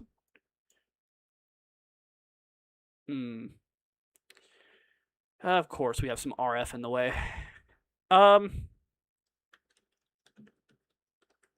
Well, yeah, we'll watch it. I'm sure the Weather Service is watching it too. And if they think that it'll be needed for a warning, they'll issue it. But I will also note that that velocity couplet that you're looking at is also 5,000 feet up. That's pretty high up. I mean, you know, there's a lot that could happen between 5,000 feet up aloft and the surface. Let's see here. Good night. I'll be up in a few hours to keep up with this. Need a nap. I got you, my friend. Yeah, I'm not sure how long we're gonna stream tonight. I mean, we've already been live for 3 hours, so I'm just kind of hanging on and streaming as long as I can. You know, it is pretty late here. I think maybe if this severe warning storm, gets canceled and we're left with no warnings, I'll probably head off. But yeah, it's definitely calmed down a bit. But unfortunately, like we mentioned, I mean, we still do have that tornado watch. That'll be in effect for a while. You can see the tornado watch here in that yellow, brick here essentially. So that does include like central Georgia, southwest Georgia, southern Alabama, southeast Alabama, and bits of the panhandle here of Florida. So, but anyways. But yeah, guys, if y'all have any questions, do not hesitate to ask. And if you guys could maybe leave a like, hit that subscribe button if you're new, it'll be much appreciated. Help spread the channel, help get the word out there. That's what we need to help keep you guys weather aware. All right, let's take a look back here at the environment here. So looking back at the meso analysis here, so you can see where that line of storms is. There's your front right here, where I drew that black line. So this is your cold front. Where that line of storms is kicking off at. So basically the macro scale, the big picture of things, right now we have a lot of that warm and moisture-rich air, coming in from the Gulf and really supplying a good amount of water vapor and moisture to our lower levels, which is needed for the inflow of these storms to, keep them going and stuff like that. So then on the backside, like we mentioned before as well, we have a lot of that cooler, more drier air mass. This is basically just the changing of air masses that's going on here. Ahead of the cold front, you have that warm, moisture-filled air mass. Behind the cold front, you have that cooler, more drier air mass. So, you have the cold air pushing on the backside, the warm air coming up. And, this is kind of what's the big picture, what it's looking like. Now, in terms of the main ingredients you need for thunderstorms and severe weather, you need moisture, you need instability, you need wind shear and lift. Lift is basically getting the warm air off the ground into the upper atmosphere to condense. We have that. The whole cold front itself is a wedge of cold air that's forcing the warm air into the upper environment. So we check that off. We already have lift. It's pretty obvious. Now, in terms of the wind shear, what I mean by the wind shear is just winds throughout the atmosphere at certain elevations, moving in different directions and different speeds. Lower atmosphere, we have, this is about 6,000-ish feet up at 850 millibar height, pressure equivalent. This is about 35 knots, parallel to the line itself. So this is flowing pretty much to the northeast here in this direction. So then we go up in altitude a little bit higher, up to about 700 millibar pressure equivalent, which that puts us to, here, let's do this real quickly. So yeah, that puts us to about 10,000 feet up. And the winds are, they change directions a little bit. They are changing directions slightly as you go up in altitude, and that could create some spin, in the atmosphere, we could see, a couple tornadoes being possible. But honestly, I'm not going to lie, comparing to where we were earlier versus now, I feel like, I don't know. I mean, I just feel like the environment is maybe waning down a little bit for tornadoes and kind of still remaining a bit of a damaging wind potential. Now, tornadoes will still definitely be possible now and for the next several hours, but I mean, as we can see right now, I mean, we do have no active tornado warnings. Knock on wood. I don't want to jinx anything, but we had a moment when we first went live to where we had a wall of tornado warnings, and it was continuously being issued and issued, because there was just continuous spots of, couplets, this rotation popping off here. And it seems like now the line has calmed down a little bit, which is good, which is definitely good. And we're actually heading out of that 5% tornado risk area that they had, and we're now kind of more of a 2% tornado risk area. So the tornado probability is indeed dropping a little bit. So anyways, Ryan says look like a QLCS now. Yeah. I mean it's been a squall line for a while. But yeah, I mean, right now it's mainly, I believe, a damaging wind threat at this particular point in time. So, to be quite honest with you guys, I'm probably going to call it a stream here soon. Yeah, we've been live for 3 hours, and I gotta go and probably head off here for now. Say, I appreciate you. I'll be up in the storm passes. I'll keep watching things again. No problem. Free thinking. I don't know if I'm going to be live then, but if you're in our Discord, you can chat with me. I'll probably be up then. I'm at least going to head off for a little bit and take a bit of a break because we've been live for a while and I need to stretch and maybe go get something to eat and stuff like that. So, but yeah, I think I'm probably going to call it a stream for now. What's up, Max? Good to see you, dude. But yeah, we just had a couple severe warnings. We actually have a new severe warning for southern Alabama, including Red Level, Gant, River Falls, Heath, and Andalusia. How do you say that? Let's see. Even at 2% is something to watch. Michigan with a 2% of those cells. Yeah, absolutely. It is a lower probability, but it's still not zero, of course. Yeah, I mean, every once in a while you get some events like Michigan, in that normal 2%, which, just goes to show you that sometimes nature has, sometimes has other plans, essentially. Can you go to bed in Knoxville? Yeah, you're good. See, truck driver driving from Columbia, South Carolina to Plant City, Florida. Can you give me a weather update, please? And thank you. Of course, dude.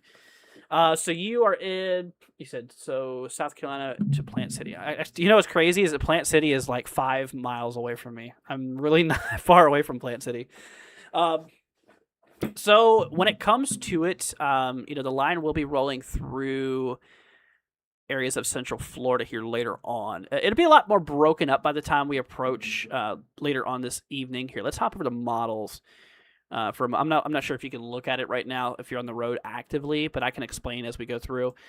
So you're going to be coming down from Columbia, so from Central South Carolina going through. So the line of storms will be going. I'm assuming you're going through 95 southbound. Unless you're going through 75, let me know what track or what road you're going on. If you, that'll help out a lot. But the main line of storms will be hitting Columbia right around 11 a.m. Eastern, and we'll be out towards Central Florida. You could see a couple of pop-up cells as early as the later morning, just before noon. But the main line won't hit until probably later on in the evening per se. Depends on what time you leave. But yeah, it's not supposed to get over here until like later on in the morning here.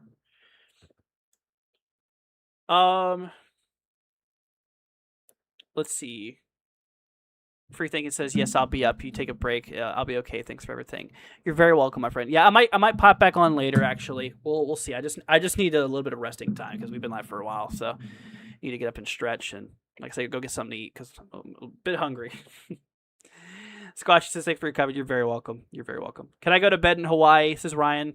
Ooh, man, I don't know. Go to bed, man. Gotta go to bed in Panama City. Yeah, you should be all right. But the storms are going to be rolling through roughly between 7 and 9 a.m. There could be some gusty winds. We cannot rule out isolated tornadic activity. That's up to you. But if you want to set an alarm maybe for like 7 a.m. or so just before the line approaches you, yeah, you can get some sleep between now and then.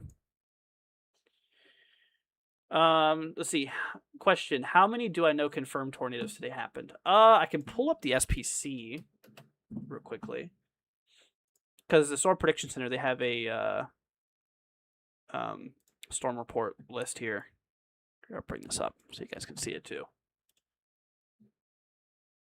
I wish it was in Hawaii, but Kansas life it is. Yeah, I hear you, man. I get it. All right, so 2 tornado reports from what I see. Nah, that's not right. Well, SPC's storm reports here from yesterday shows 2 tornadoes, but we've seen tornadoes while we've been on live. They haven't been confirmed via weather service on their warnings there, but we saw them. We saw the TDS and the TVS overlap. So I usually get up right around 5 or 6 anyways. Gotcha.